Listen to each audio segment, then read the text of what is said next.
The story begins in the central palace of the kingdom, in the spacious hall of the palace, where the young king Murmalik II held the document of surrender of the Duchy of Shidat in his hand.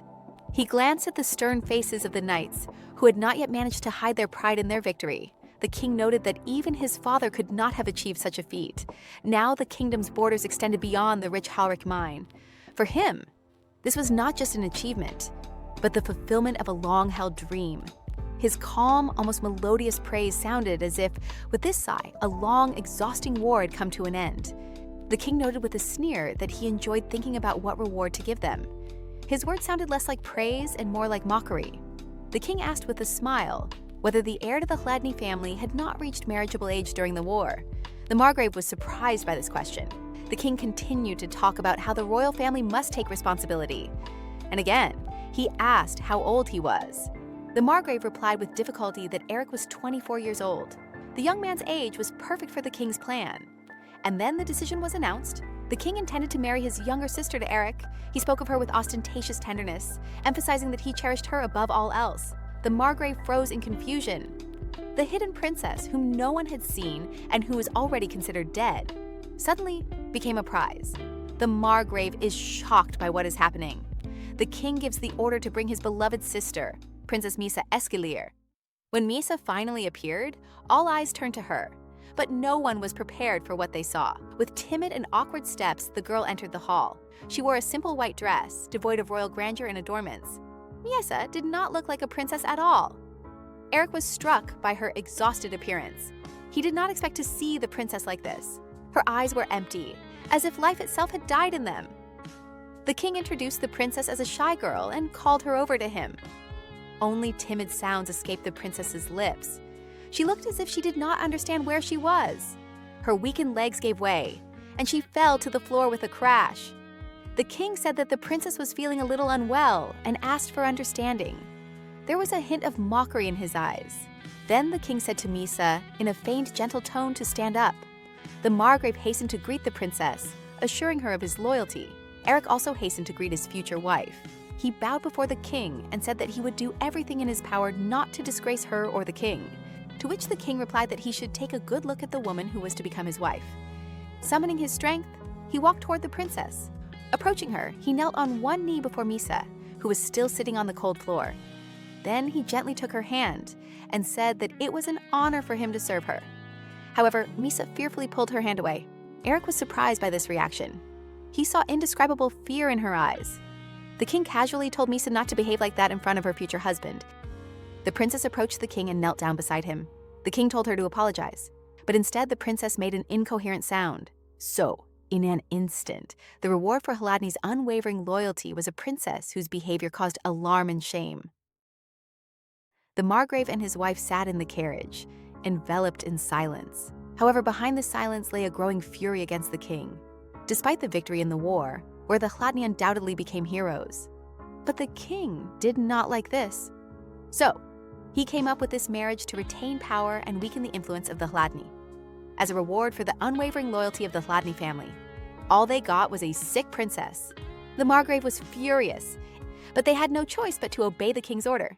It was humiliating for the vassals and knights, but Eric accepted the inevitability of the marriage as his duty as heir. His cousin Amberic, shocked by what had happened, asked what would now become of the engagement to the Crispin family. The Margrave sharply rebuked him, asking how he dared to ask such questions. The engagement would, of course, be annulled. At that moment, overcome with anger, he exclaimed, "Are you not angry at all?" It was his wife, Taliesa. Margravine Taliesa coldly clarified what had just been said. The maids hastened to explain that the princess should not sleep alone, and Talia added that her bedroom was connected to the neighboring one by a passageway. The maids insisted, reminding her that the princess was unwell and should not be left alone. They added that if something happened to her during the night, it would be a disaster and would enrage the emperor. Talia coldly replied that this issue could be resolved by assigning servants to watch over her. The maids flared up with indignation, declaring that entrusting the princess to ordinary servants was unthinkable and that the emperor would be furious. The Margravine fell silent for a moment, her gaze becoming heavy and probing. She spoke slowly, as if clarifying for herself. "So, they want to say?" A tense silence hung in the room. It became clear where this was leading. The maids demanded that Eric himself look after the princess, placing this burden on the heir to Chladni. That night was filled with bitterness and resentment, but Eric remained calm. And finally, the day arrived. The wedding between the brave knight who had returned victorious from war and the princess was announced. This news brought smiles to the faces of the war-weary people. They were excited, because for those who did not know the truth, everything that was happening seemed like a real fairy tale. The city was filled with lively whispers and anticipation. The crowd eagerly awaited the princess's appearance, wondering what she would look like now that she had grown up. One of the girls dared to remark that, according to rumors, there was a lot of talk about the princess, but she did not have time to finish her sentence. Someone nearby hurriedly said that the Margrave was coming, hinting that she should be quiet. The Margrave and Margravine entered the hall, and the attention of everyone present immediately turned to them. The Margrave was whispered the news that the king would not be able to attend the wedding, and his face instantly darkened. The Margrave's fingers clenched into a fist, betraying the rage he was struggling to contain. The thought that the king was mocking him to the end was very annoying. He clicked his tongue in dissatisfaction, but restrained himself. The guests were asked to take their seats to participate in the ceremony. The priest addressed the groom, asking him to come forward and take his place on the pedestal. The groom appeared before everyone. His appearance combined strength and rare beauty. All eyes turned to the tall doors. The doors swung open and the princess entered the hall. The crowd gasped. She looked ill, her gait was unsteady, as if she could barely stand on her feet. The priest raised his voice, announcing the start of the sacred ceremony. Eric stood straight and confident, his gaze focused and calm. The princess looked up, her eyes revealing confusion and fragility. The statue above the altar served as a reminder of the solemnity of the occasion. The moment came when the bride and groom had to seal their union with a kiss. Their lips touched in a kiss that sealed their marriage before God and man. Eric closed his eyes as if trying to hide his tension and thoughts. The temple was plunged into reverent silence, and the moment seemed to last forever. The maids reminded Eric that he must not harm the princess on their wedding night. They added the confirmation of the marriage would be required in the morning. Eric nodded silently, accepting the conditions. Eric opened the doors to the bedroom, preparing to meet the princess alone. Upon entering the room, he was met with a striking sight: the princess tied to the bed. Eric stopped at the threshold, shocked by her condition. He slowly walked forward, approaching the bed. The princess's eyes were empty, almost lifeless. Eric began to slowly remove his clothes, preparing for their wedding night. He quietly and gently said "princess" and continued to undress. But at that moment, Eric noticed something that made him freeze. The princess was not just weak. She had been pumped full of sedatives in doses strong enough to put a horse to sleep. The thought that she had been treated worse than an enemy prisoner filled him with revulsion. He understood clearly that without the king's orders, this would not have been possible. Eric leaned over her and, feeling the coldness of her skin, said he would untie her. He asked if she was all right, massaging her legs to warm them up. Eric knew she couldn't be all right. Her condition was too serious. Eric thought that she must be in pain because her wrists were still tied. Eric freed her wrists. The ropes had been tied for so long that they had left marks on her skin. Her fingers had turned dark red. It would be a problem to leave things as they were. Eric knew there was no other way. He approached her and said, "Princess." He said he would lie down under the blanket for a while and asked her not to be afraid. Eric gently pulled her close under the blanket to warm her up. He said his name was Eric, that he was the son of the Chladni family, and that he was 24 years old. He told her that he had no brothers, and that his younger sister had died in an accident when he was a child. Eric said that because of the war, he had been living on the border, far from his family and home. He mentioned that today was their wedding day, and that he was now her husband. But how much she had managed to understand from what she had heard. However, Eric decided to explain the situation to her and continue talking. He explained why he was touching her hand. Winters are harsh abroad, and frostbite always starts at the fingertips. Eric added that it was very important to maintain normal blood circulation, and continued to gently rub her hands. He watched her face closely, hoping to see even the slightest signs of improvement. Gradually, her cheeks began to turn pink, her breathing became more even, and Eric breathed a sigh of relief. Convinced that she was warm, he thought that she would feel better after sleeping. Eric thought that he now needed to create proof of the wedding night. Eric wondered how he could draw his own blood to create proof of the wedding night without harming her. His gaze fell on the glasses standing nearby, and an idea flashed through his mind about how they could be used. In the morning, Eric held a blood-stained sheet in his hands as proof of the wedding night. The maids looked closely at the sheet, and one of them gasped in surprise, promising to take it to the priest. One of the maids said it was time to change the princess's clothes. Eric stopped them. He said that the princess had not yet woken up and asked them to wait. The maids reluctantly agreed. Eric stood at the door lost in thought. He exhaled heavily, trying to cope with the tension. He was surprised to hear strange sounds behind him.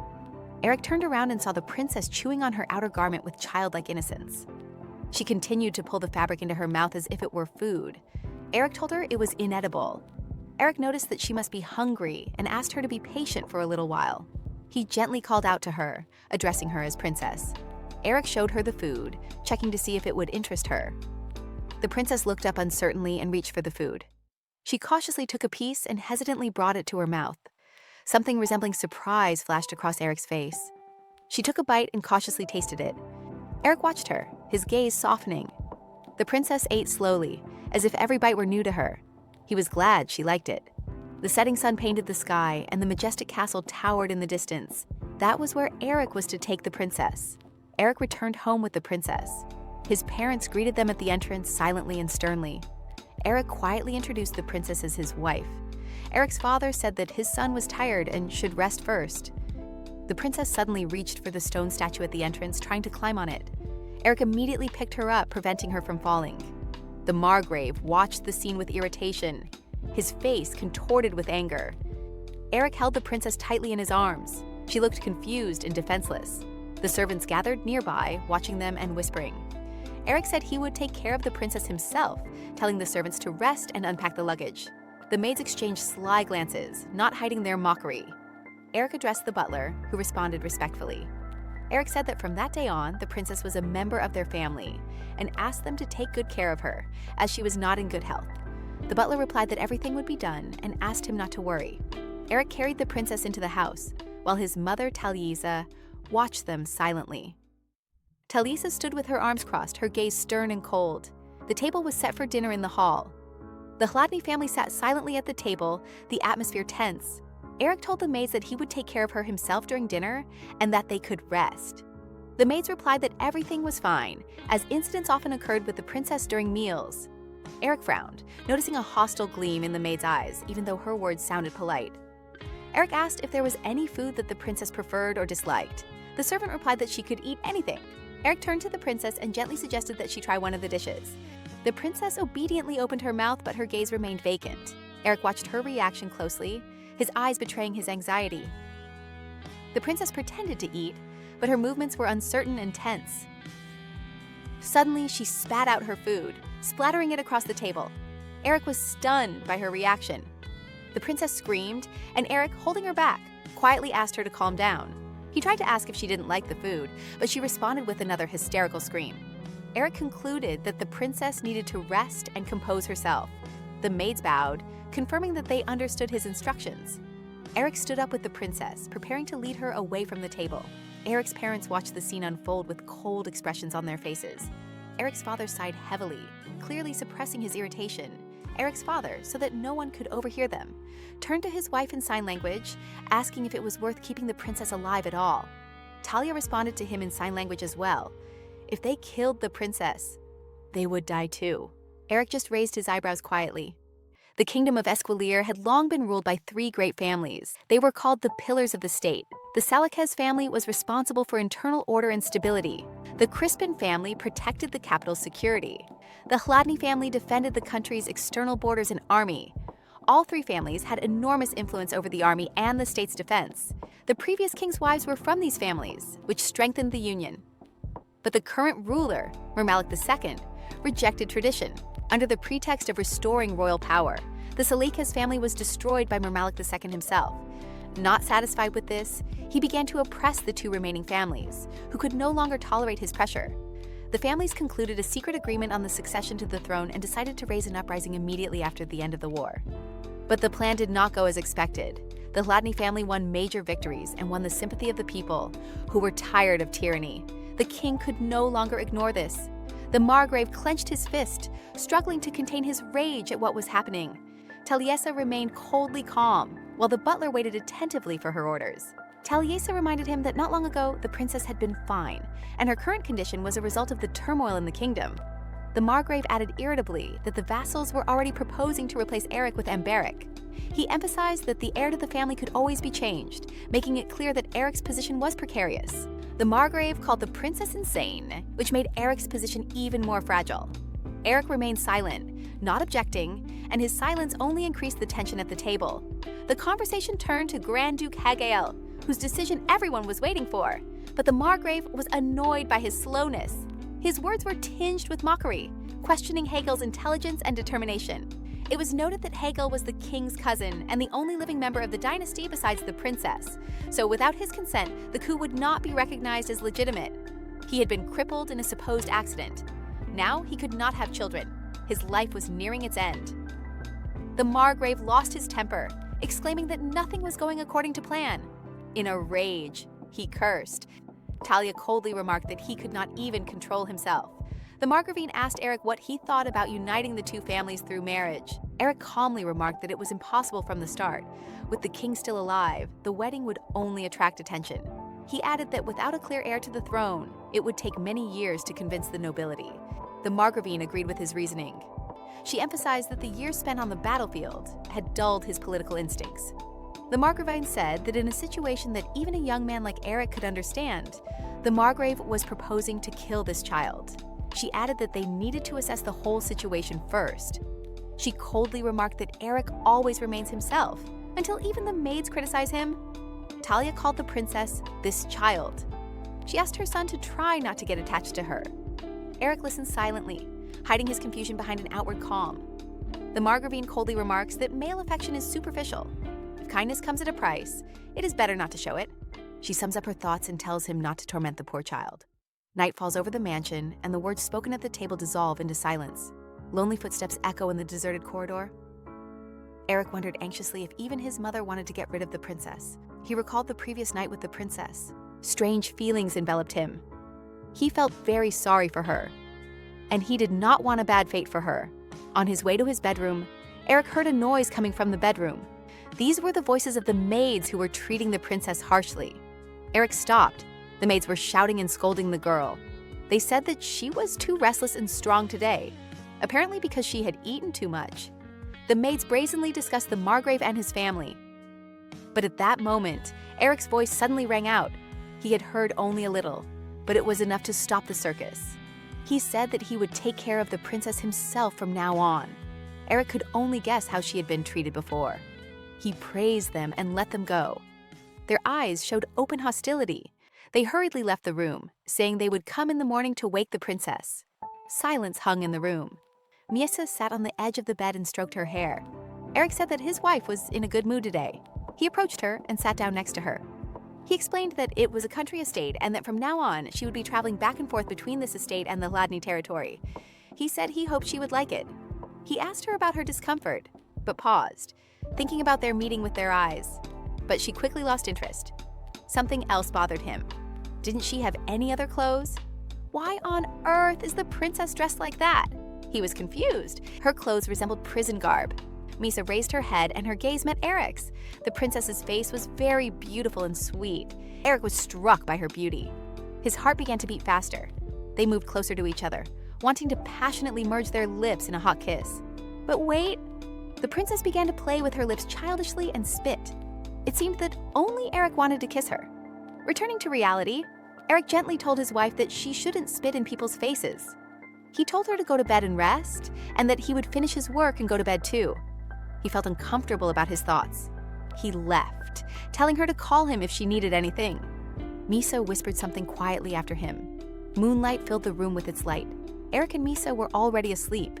Suddenly, there was a loud clap of thunder and a flash of lightning. The next morning, Eric and Misa were sitting at breakfast. He asked Misa how she slept. Misa remained silent, as if she did not understand him. Eric said that she was probably uncomfortable because the bed was different from her previous one. Although the princess responded with incomprehensible sounds, he could see that she was sad. Eric understood her without words.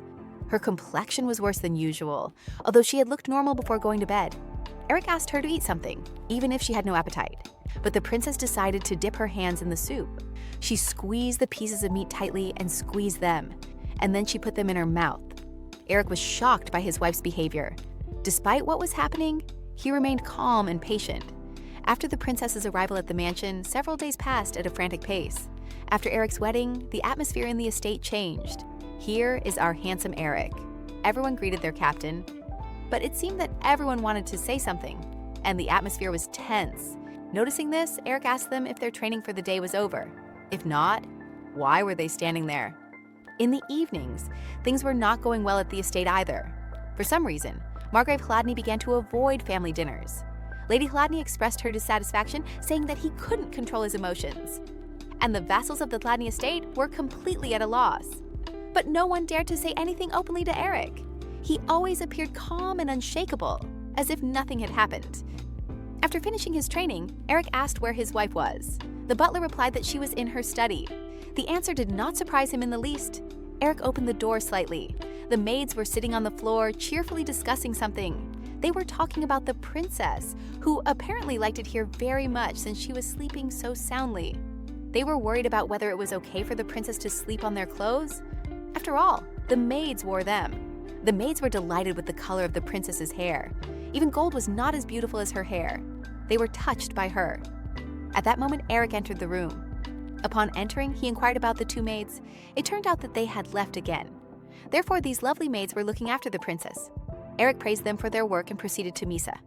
The maids began to justify themselves, saying that they had put their clothes under the princess because the floor was too cold and hard. Eric replied that they could return to work. After all, he would now take care of his wife himself. Eric walked up the stairs carrying his wife in his arms. He carried her so easily, as if she were as light as a feather. And when they entered the bedroom, Eric was just about to lay her on the bed, when suddenly the princess woke up.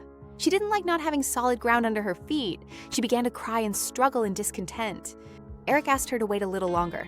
After all, he had almost carried her to the bed. He had just laid her on the bed. Miesa immediately assumed a defensive posture, like a wild cat. Eric clearly did not expect this. He watched her for several days and realized that Miesa did not particularly like him. And for some reason, she considers Eric a means of transportation. In any case, she touched his heart. Looking closely, Eric noticed a thread in her hair. He approached to remove it. Suddenly, Misa abruptly dodged his hand. Her reaction was reflexive. What had she been through to react like that? Eric put his hand on her head and said gently that he didn't want to scare her. He would just quickly remove the debris from her head. He looked at her, thinking how cute she was. Misa looked frightened. Their eyes met again. And he remembered the maid's words. One maid said she had met a cat that looked like the princess. This made Eric smile. At night, at the Hladny estate, Misa slept sweetly in her bed. Eric sits at the table and works hard. He holds a letter and studies it carefully. The names Malik and Dayal were written there. These are the names of the two maids from the king who mistreated Misa. These maids leave the princess every time and disappear at every opportunity. They are definitely plotting something. In addition, Erica was concerned about the food supply for the inhabitants of the territory. There was too much to sort out. He is holding a letter in his hands. After opening and reading it, he realizes that he now has one more problem to deal with. It was a report on his orders. As a result of surveillance on the man on his orders, it was confirmed that they had another meeting in that house on the outskirts. Chief Hladny was with the girl from the tavern. One day, Eric's father suddenly began discussing marriage with the Crispin family. At that time, only Eric had suspicions. Looking back, he realizes he was right. For knights and vassals, his father's proposal was not a bad idea, but Eric couldn't shake his feeling of unease. So from that day on, he began to watch him carefully. And then he witnessed something unacceptable. He discovered that his father was having an affair with a girl from the tavern. This was the first time Eric had encountered his father's misconduct. It left a bitter taste in his mouth. But between life and death on the battlefield, he couldn't bring himself to bring it up. Eric tried to find out if this woman had any hidden motives or patrons, but he couldn't find anything significant. So, he decided to keep this secret to himself. But after the war ended, his father brought this girl here. He even ordered his right-hand man, Sir Kelbanig, to take her as his second wife. That's how devoted he is to her. Eric had no choice but to carefully inform his mother of this, passing on the evidence in a letter. But the Margravine did not want to hear about it. She said she was already old. so it did not matter if he slept with another woman. In the letter, the maid conveyed all the Margravine's words. Eric was surprised by this reaction, but he couldn't stop thinking about his father's mistress. His mother wrote in her letter that if she were an aristocrat, it would be easier to find out about her past. But apart from her fake husband and the head of the Cold family, there was no one else in the house. Throwing down the letter, Eric sighed wearily. Once again, he had learned nothing new. To tell the truth, Eric's mother's reaction was quite natural to him. After all, in the world of the aristocracy, marriage was often seen not as a union of hearts, but as a union of houses. Suddenly, something caught Eric's attention. It was our princess, Misa. She woke up and headed toward Eric. Approaching his table, she ran to Eric and sat on his lap. Eric was shocked by his wife's actions. His heart beat faster. Suddenly, the sheets of paper caught Misa's attention. Eric, seeing her curiosity, warned her that it might not be as exciting as she thought. Misa took the sheet in her hands and began to study it. But less than a minute later, she grew tired of him and tore a piece off him. Eric was glad that the princess was no longer avoiding him. She had approached him herself for the first time, and he did not feel guilty. Due to unexpected events and his dissatisfaction with the king, he had not yet considered that he would spend the rest of his life with this girl, experiencing new emotions. He remembered how, as a child, he had dreamed of knighthood, honor, and responsibility. But over time, he realized that behind all this lay a duty to his family, a blood covenant for the sake of future generations. He never expected much from his wife and did not hope for happiness. Even if she tore up papers or behaved strangely, it didn't matter.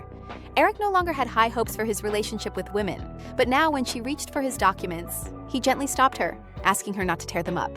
She insisted, as if she wanted to get his attention, and Eric allowed himself a gentle rebuke for the first time with a slight smile. Harassment won't help. I'm not done reading yet.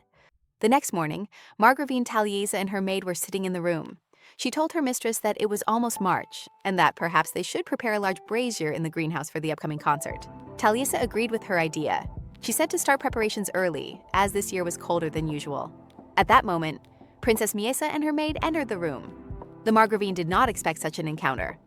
Suddenly, Miesa falls to the floor in front of the Margravine. Everyone stares at the princess in surprise. The Margravine says that her behavior is quite unusual. She says that the princess usually stays with her maids. But today she came to me. Taliesa's maid noticed that she calls her princess as if she were a stranger. Taliesa agreed, but she still doesn't know how to address her. The Margravine turned to Madame Diala to find out how to address the princess correctly. After all, she is a lady-in-waiting. In response, she received only silence. But the Margravine thought that she was useless and did not even try to get along with others. Talisa's maid said she had looked into the matter. 3 generations ago, there was a similar situation. The head of the family and his wife addressed the princess by name. And since the young master had introduced her as his wife, the Margravine could try calling her by her name. And for the first time, that name was heard in the hall, Miesa. Miesa looked at the Margravine at that very moment. She sat up abruptly and smiled, showing that she liked her. The Margravine smiled back. The maid and Taliesa talked about how beautiful the princess's name was. Madame Diala began to flatter the Margravine, saying that the princess liked her and asked her to look after her until dinner. Taliesa agreed, letting her go to rest. She took her leave and departed. After she left, the maid sighed. She said that the royal servants were very picky and that one had to be careful around them. She continues to say that Madame Diala idles all day but still bathes the princess regularly, and Madame Malika has never been seen in the vicinity of the estate. She was curious about the reason for their blatant laziness. Miesa lay on the floor looking at the pattern on the carpet. The Margravine had a headache. She asked her maid Adele to bring her some medicine for her headache. Adele asked the maid if it was the usual medicine. The maid replied in the affirmative and added that it was lying by the bed. Adele praised her and went to her mistress. Mrs. Taliesa was sitting on the sofa, and Misa was sitting on the floor next to her. Adele left the medicine and walked away. She was surprised by her mistress's unusual behavior. It was the first time she had allowed someone to lie on her lap. Adele asked Mrs. Taliesa if she was all right and whether she should call a doctor. Taliesa begins to take an interest in this child, asking her age. Misa is 20 years old. Adele recounts that at a young age, Misa witnessed the deaths of half of the royal family. Taliesa suggested that it must have been so painful that she went mad, and even now people take advantage of her left and right. Taliesa said she felt very sorry for her. The maid was shocked. The lady suddenly said that this child was so beautiful. her gaze lingered involuntarily on Miesa. There was something familiar about her. She said that her facial features and eye color were very beautiful. Mrs. Taliesa asked her to make sure that Miesa ate well. The maid was curious when her mistress came so close that she could see the color of her eyes. Taliesa said that her hair was a mess, which made it difficult to see her face. Come to think of it, the color of her eyes seemed familiar. Could it be that the lady saw her own child in her? Misa's hair was tangled and she wanted to sleep. The lady offered to comb her hair. Misa responded indistinctly. Meanwhile, at the other end of the mansion, Eric was wondering what his wife was doing. The butler said that she had been with Mrs. Taliesa since morning. Eric headed to the hall to see his wife. As he approached the door, he heard a noise coming from the room with Misa. Lady Taliesa was cutting Miesa's nails. Adele asked to do it herself, but the lady refused, wanting to finish the job herself. She was also afraid of frightening Misa with sudden touches. When Eric entered the room, he saw a rather strange scene. He immediately sensed that something was wrong. He asked what was going on. Mrs. Taliesa said that she had cut Misa's nails because they seemed to be uncomfortable during walks. Eric was surprised that his own mother, who had never done anything like this for him, was doing it for his wife. It was unusual for his mother to care for someone like this. She might feel sympathy sometimes, but not enough to cut someone's nails. She was always cold, even to her own son.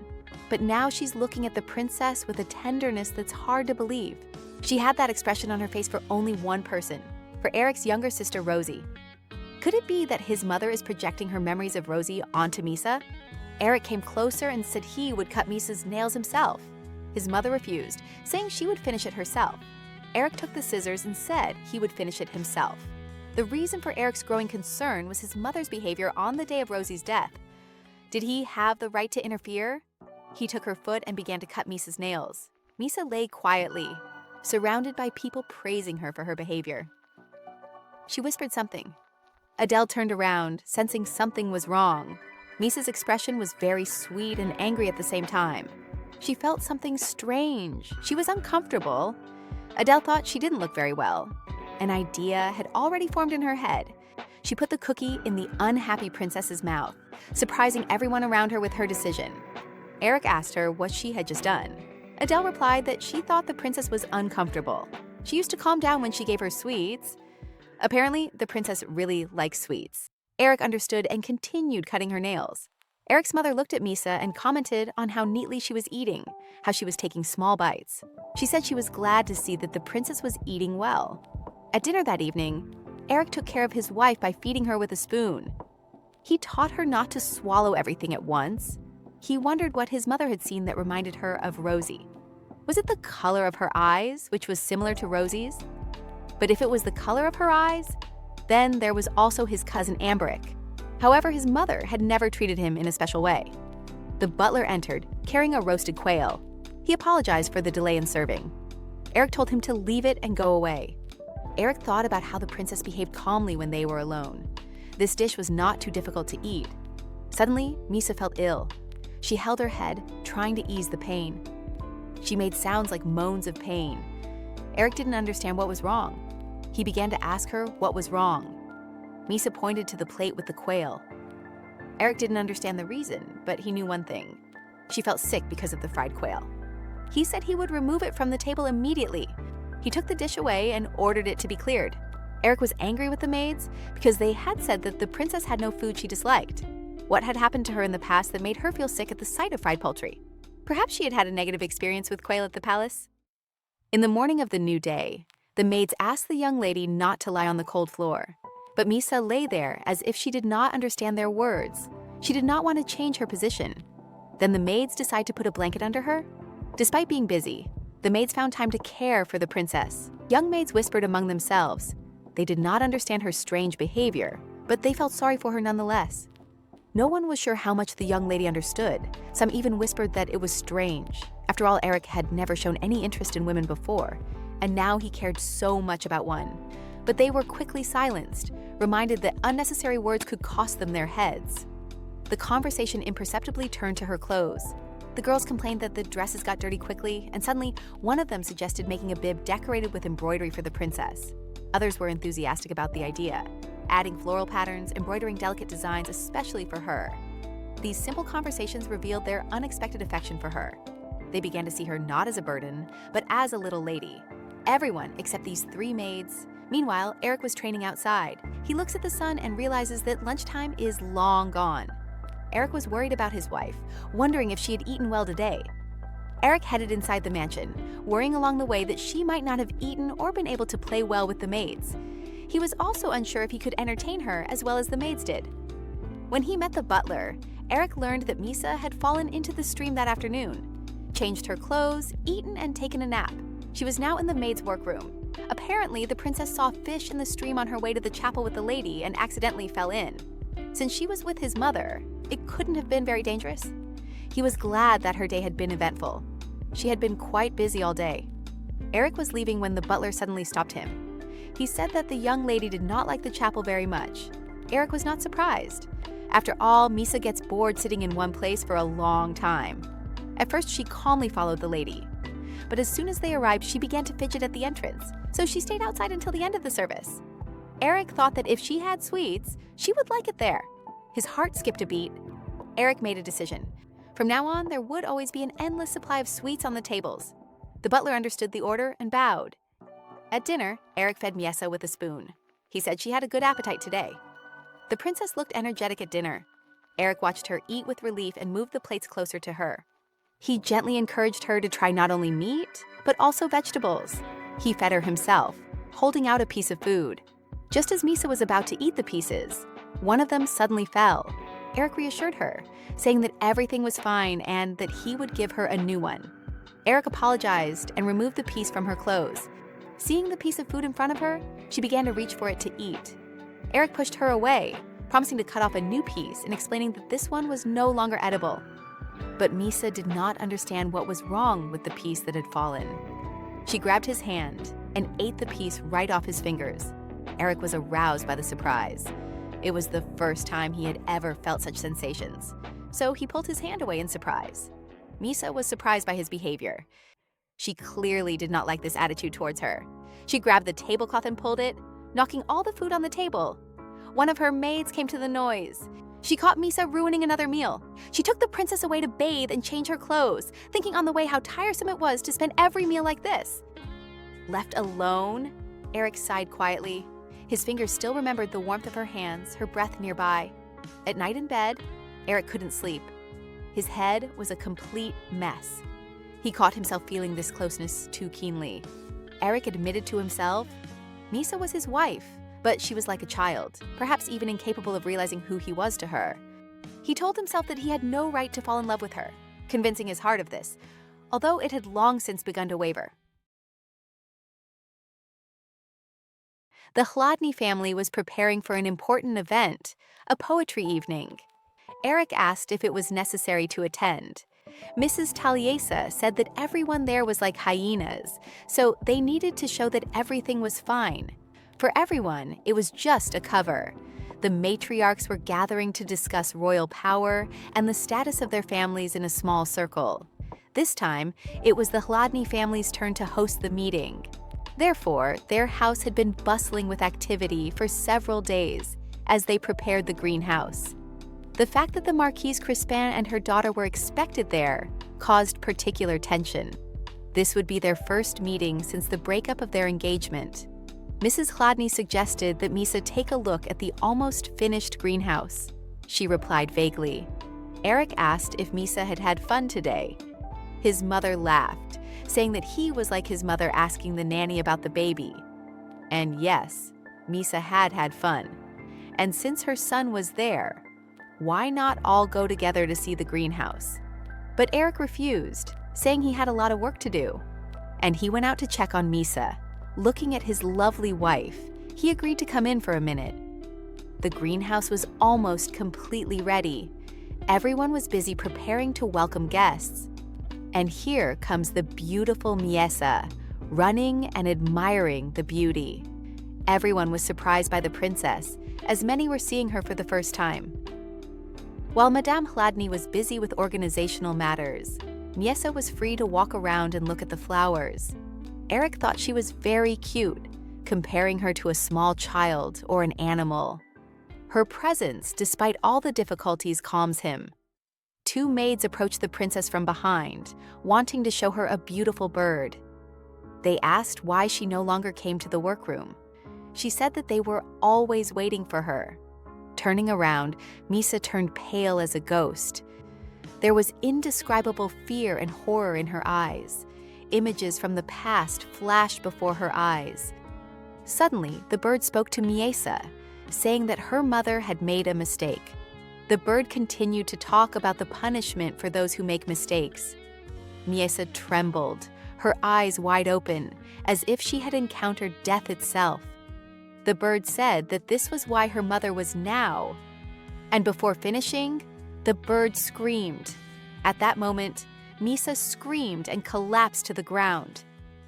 Everyone in the room was shocked by the princess's reaction. Everyone except these 2 maids. Mrs. Hladny was just about to go to her.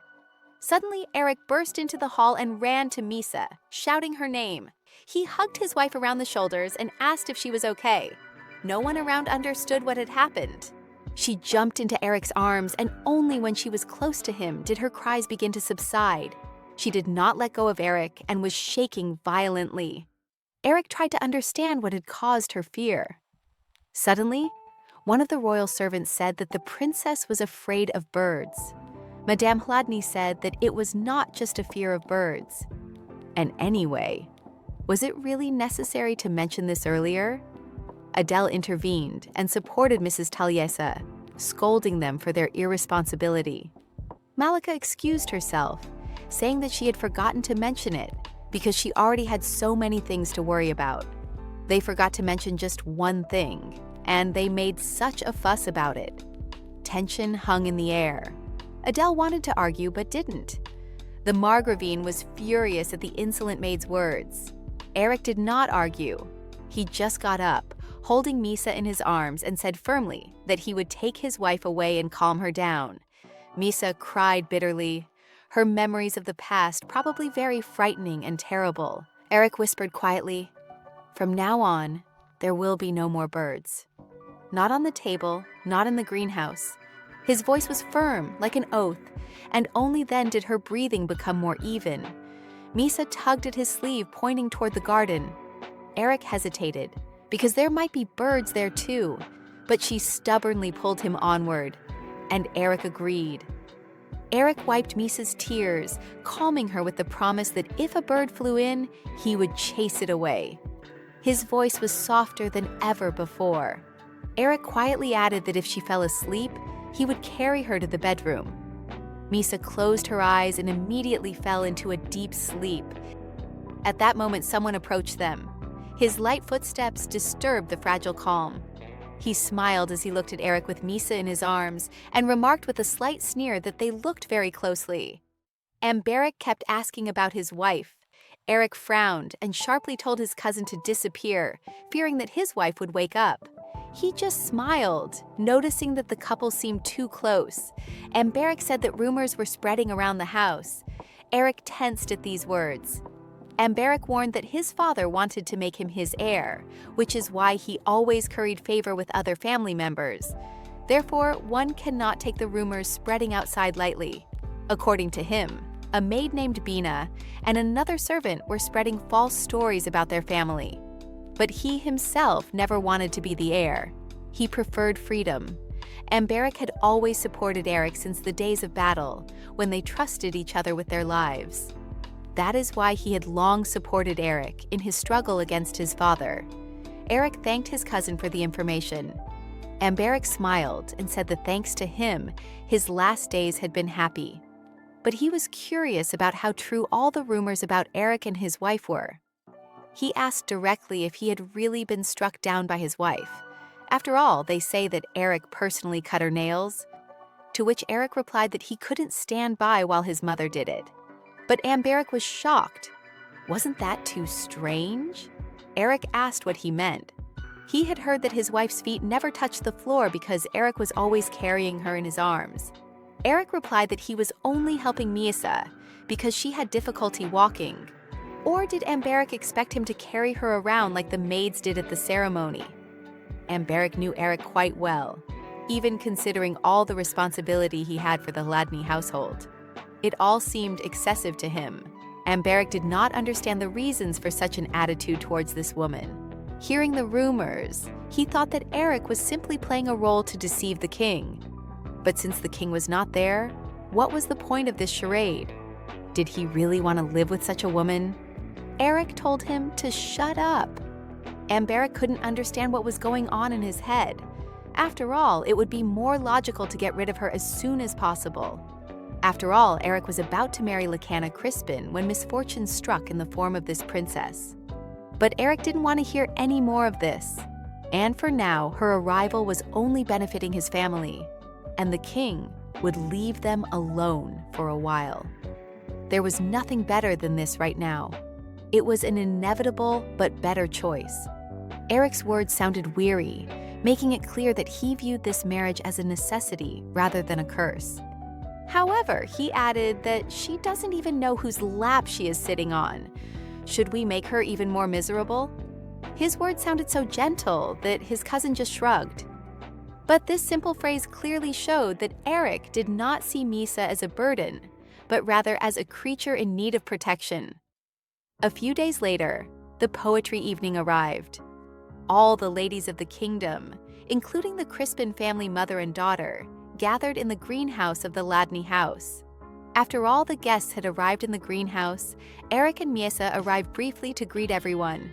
All eyes immediately fell on them, and the insincere congratulations only made things worse. Throughout the meeting, there was an awkward atmosphere between the Ladny and Crispin families. It was obvious to everyone around. After a while, Eric picked up his wife and said goodbye to the guests. After bowing, he headed for the exit. Lacana Crispin silently watched them leave. Then she ran out and stopped Eric, asking him to give her just a minute. At that moment, someone was eavesdropping on their conversation. Approaching him, she told him not to have children. These words sounded like a threat and a warning at the same time. Leaving the greenhouse, Crispin's mother and daughter discussed the handkerchief trick. Lacana was supposed to throw it according to her mother's plan. The Marquise spoke irritably about the happy embrace between Eric and his wife. She called their happiness disgusting. She emphasized that the princess was definitely the type of woman those men liked. She had a pretty face and knew how to smile. The Marquise spoke irritably that it was Lacana who should have entered the Ladny family. It could be said that Lacana was raised for the sake of inheritance. She was taught only to be a worthy mistress of her house. But Lacana just looked down silently, thinking about her fate, while her mother pressured her with words. That evening, Eric sat in his office and pondered. Lately, his brain had been overloaded. Because his father had become infatuated with his mistress, all the family's affairs had fallen on Eric's shoulders. The prolonged war had exhausted the people, and there was a shortage of food. If the inhabitants could survive the summer, the soldiers would return to their fields and harvest the crops. This would stabilize the situation. The Hladny family deserved sufficient compensation to avoid these problems. However, the king granted them a few insignificant trophies and the Halrik iron mine. It was a gift for appearance's sake. Another gift was a lonely princess. However, it would take years to develop the Halrik iron mine. Eric understood that the king's gifts would not help him now. Therefore, he would have to work with what he had. The main problem was the absence of his father. This forced the vassals to look to Eric as their leader. The responsibility weighed on him like a coffin, and he understood that the vassals looked only to him, seeing him as their future leader. Misa woke up and approached Eric. She tugged at his sleeve, bringing him back to reality. She hugged him tightly, sensing that he was having a hard time. For a moment, Eric remembered Amberic's puzzled face. Her small head rested on his chest, and he hugged her, stroking her bony back and feeling his heart fill with a strange sense of relief. She didn't run away or resist, but stayed close. Eric opened a jar of candy and put one in Misa's mouth. He asked her to stay a little longer. The very fact that she did not run away but remained in his arms brought inexplicable comfort to his troubled heart. The next day, maids from the Crispin household arrived at the Hladny residence. The reason for their visit was that Milady had dropped her handkerchief. In high society, a handkerchief is an item exchanged as a token of love. An unmarried woman came and dropped her handkerchief at the home of her former fiancé, who was now married. This was a serious problem. Lady Taliesa ordered help with the search, and let them do it in secret. Let everyone think that this handkerchief belongs to the Marquise Crispin. All the girls searched for the handkerchief together. Suddenly, the eyes of two maids met. They were clearly in cahoots. They discussed that the princess must be gotten rid of within 2 years. However, one maid says that this is not something that can be done so easily. They agree on a new meeting place and part ways. Meanwhile, preparations for the family dinner were underway at the mansion. On the sofa, the Margravine was combing Misa's hair. Misa, as always, was playing and putting everything in her mouth. Mrs. Hladny wanted Misa to eat well, and her behavior was not so important. She marveled at her slender neck. She also praised her and lovingly combed her hair. The Margrave was very annoyed with the princess who had ruined all his plans. The atmosphere at dinner was heavy and negative, and all because of the Margrave. He nervously tapped his fork on his plate and asked why the hell this woman was sitting at the same table with him. The Margravine interrupted him and said that Misa was practicing, so she shouldn't be interrupted. The Margrave was shocked by his family's attitude toward this damn girl. But his anger only intensified, and he loudly protested that she was being treated like a child. The Margravine asked her husband to ignore Misa as she poured him a glass of wine. After all, she didn't need it anyway. Mrs. Hladny asked Eric to make sure that Misa ate her vegetables as well. The Margrave was annoyed by his family's kindness towards Misa. Unable to contain his anger any longer, the Margrave stood up and said to keep an eye on the princess so that she would be safe and sound at her meeting with the king. Then he stood up and headed for the exit. But his family was not upset. On the contrary, they could finally eat in a calm and friendly atmosphere. Mrs. Hladny asked Eric if he had prepared gifts for the palace. Eric had, of course, prepared something appropriate. Everyone except Misa was excited about the trip to see the king. In a few days, the couple would go to the palace to visit the family home. As was customary, 50 days after the wedding, the day of departure for the palace had arrived. Everyone around was busily loading the carriages with belongings. The maid Malika was also giving orders and working. It was strange for Eric to see her at work. Misa was dressed beautifully and now looked like a princess. Eric looked at Misa and thought he had taken a wife under the sympathetic gaze of those around him.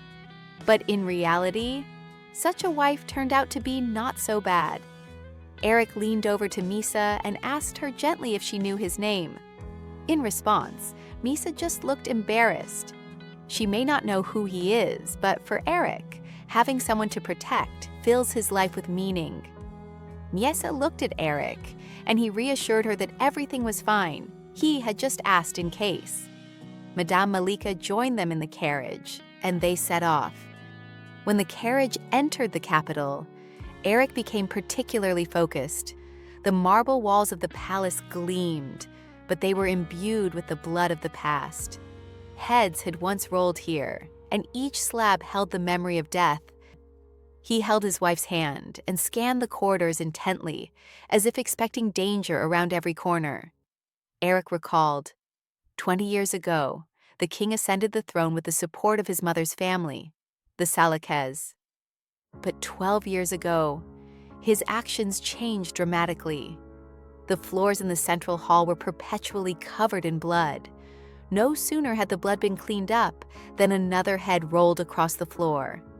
Every step on the stone floor evoked a chilling thought. Whose body had lain here? Reaching the center of the hall, Eric greeted the king. Finally, they stood before the king. The king greeted them with a smile. Vermalik II glanced at the princess and noticed that her face looked better. His words sounded like empty formalities, but there was a hint of condescending mockery in his voice. Eric greeted the king, holding Misa by the shoulders. Suddenly, the princess felt like lying down. Everyone was surprised by her behavior. The king smiled and said he was glad to see that Misa's face had improved. This meant that they could expect news of an addition to the family. Eric was very cautious, as he wanted to avoid arousing the king's suspicions on their wedding night. Eric replied that he hoped so too. But in reality, he had no intention of causing Misa such pain. At the same time, a servant approached the king and whispered something in his ear. Eric said that his wife's health had not yet fully recovered. The king interrupted him, saying that the conversation was over.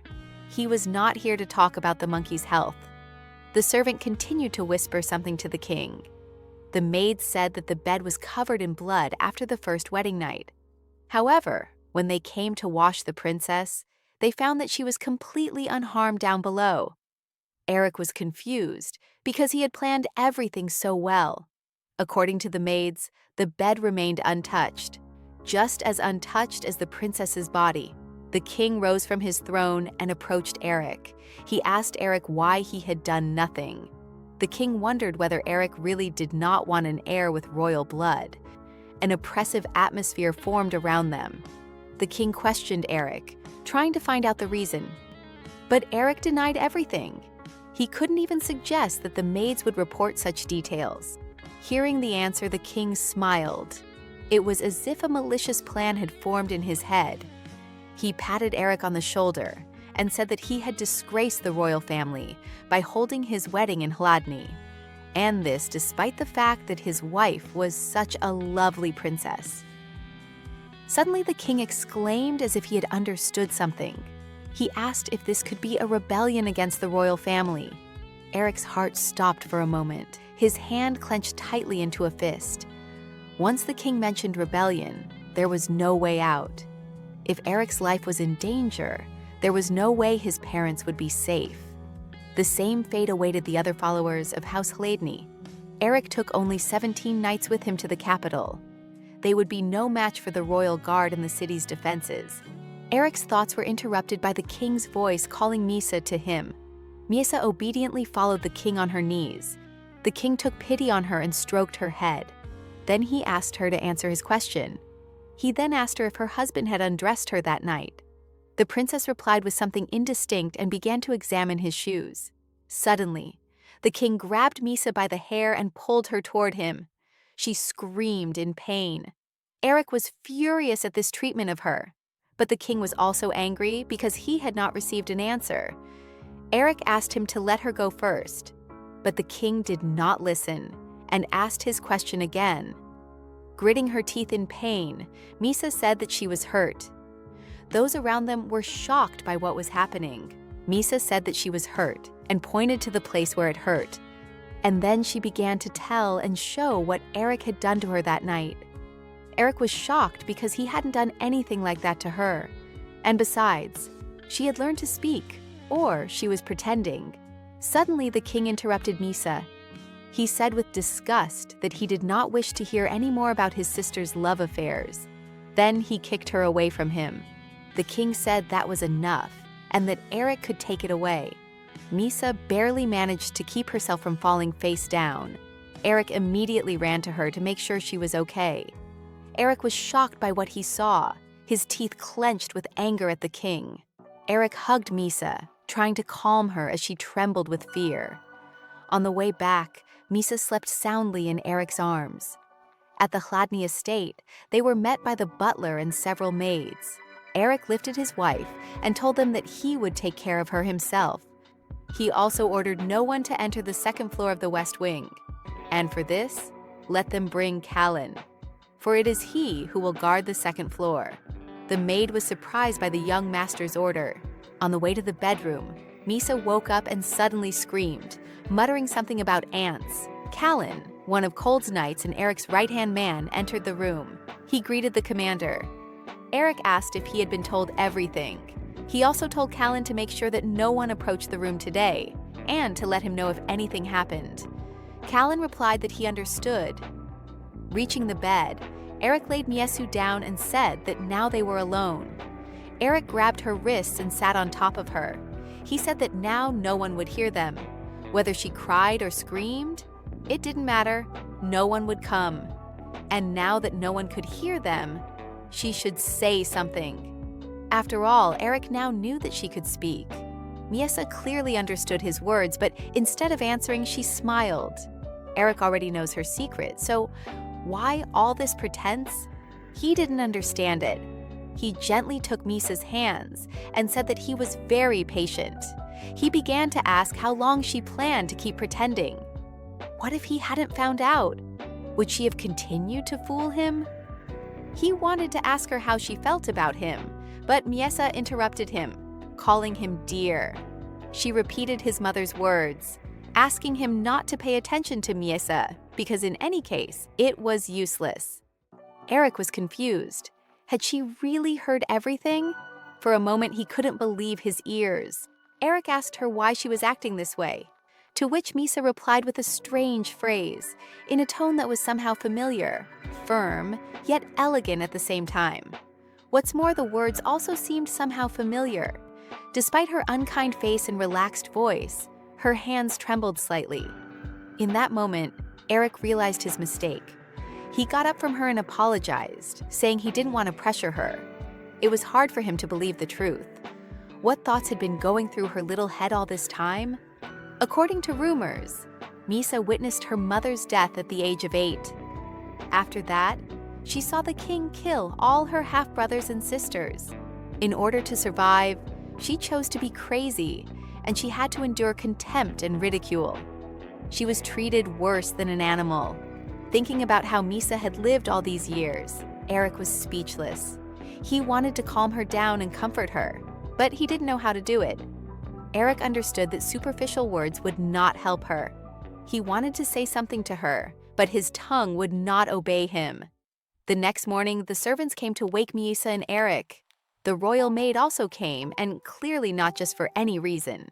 The servants brought breakfast. Eric was already awake and sitting by the bed. The maid began to wake Miesa, telling her that she needed to get up and eat. Eric silently watched what was happening. He thought he would be killed because of a false report to the king. As expected, the maid came here to see if the princess had lost her virginity. However, Eric's patience had limits. He stopped the maid and told her to let the princess sleep. The maid agreed and left Miesa alone. Then the butler suggested that the young gentleman have breakfast first, as he had a lot of work ahead of him. It seemed as if they had all come here to verify the marriage, and it would be better if they all misunderstood. However, food eaten alone after a long break is like sand. During the day, the mansion was bustling as usual. Miesa's plan was to make a mess on the table, tear up the clothes left behind by the black-haired man, pull out a strand of gray hair from the maid. Having finished half of the list, she exhaled. It had been a difficult day with medical examinations, but she had managed, and all because of the black-haired man. However, Miesa was worried that he might tell others her secret. It seemed that he had been very angry yesterday. Miesa was afraid that Eric would tell everyone, including the king. She was afraid that he would kick her out of there. However, Miesa decided to calm down. Even though he looked very angry, he wasn't like that. He was very kind to her. It didn't seem fake. Remembering him, Miesa blushed. But just in case, she decided to play a prank. Miesa suddenly started running. She ran into Mrs. Chladni's room. She greeted Miesa with a smile. Talia asked the girl how she slept. And worried, she told her not to go alone because it was dangerous. Suddenly, Miesa fell tiredly to her knees in front of Mrs. Chladni. Miesa felt calm next to the lady. She liked her very much. After that, the lady continued her conversation with the butler. As it turned out, the butler had looked into the matter of repairing the garden fence.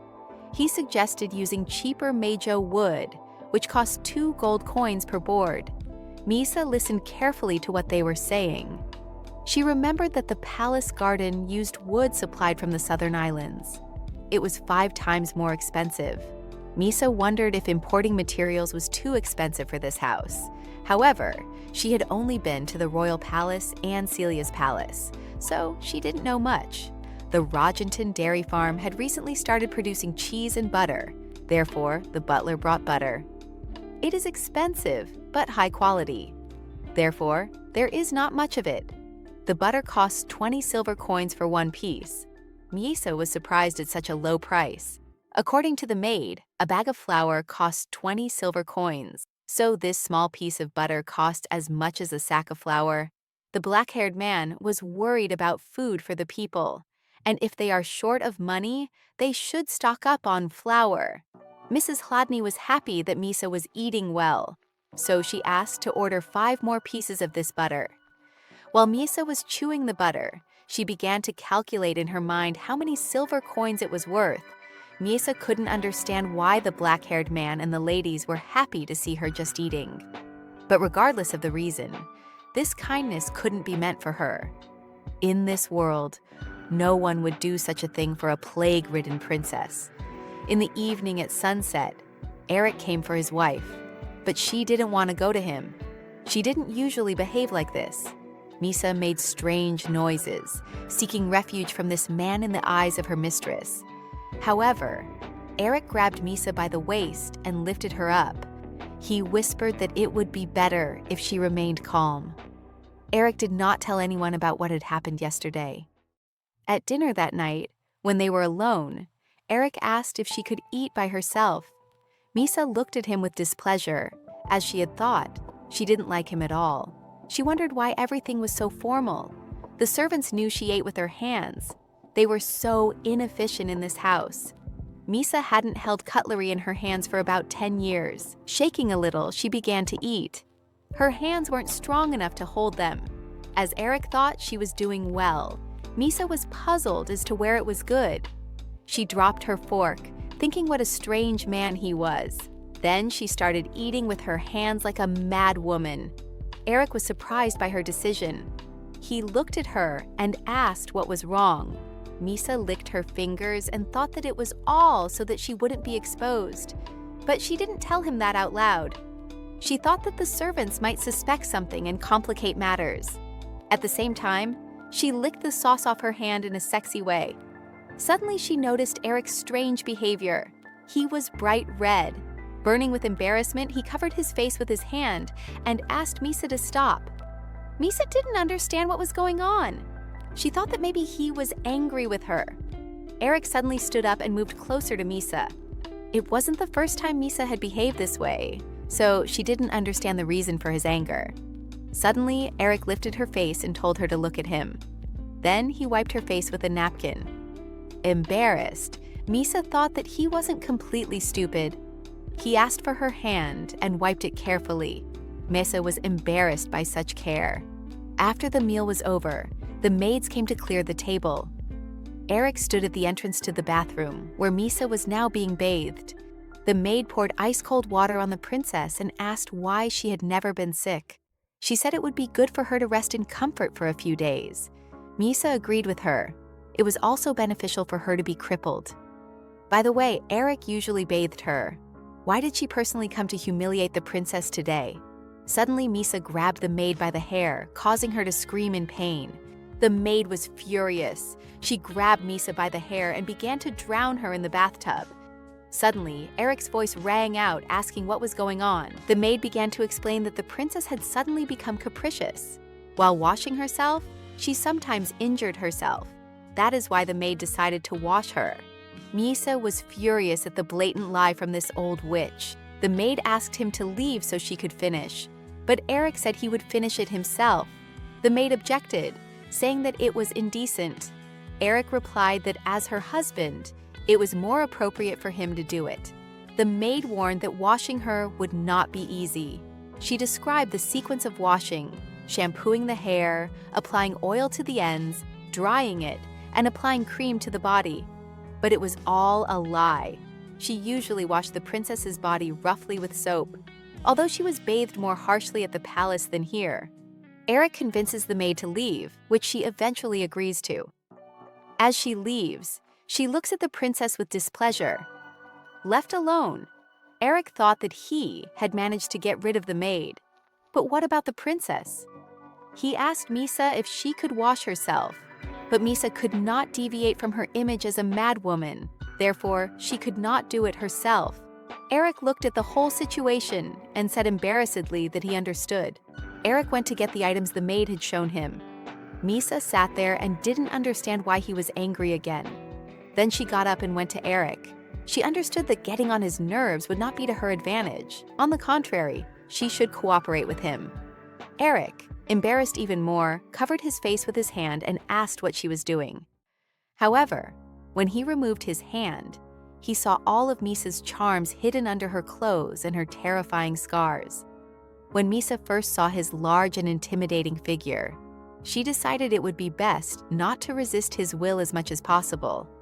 Looking at him, she got goosebumps from the memories. However, Misa feels that she may have made a mistake. Although he is large and frightening, he has been quite kind to her. Eric was angry, veins bulging on his face. Misa was ready for the blows. It seemed that she would not escape unscathed here either.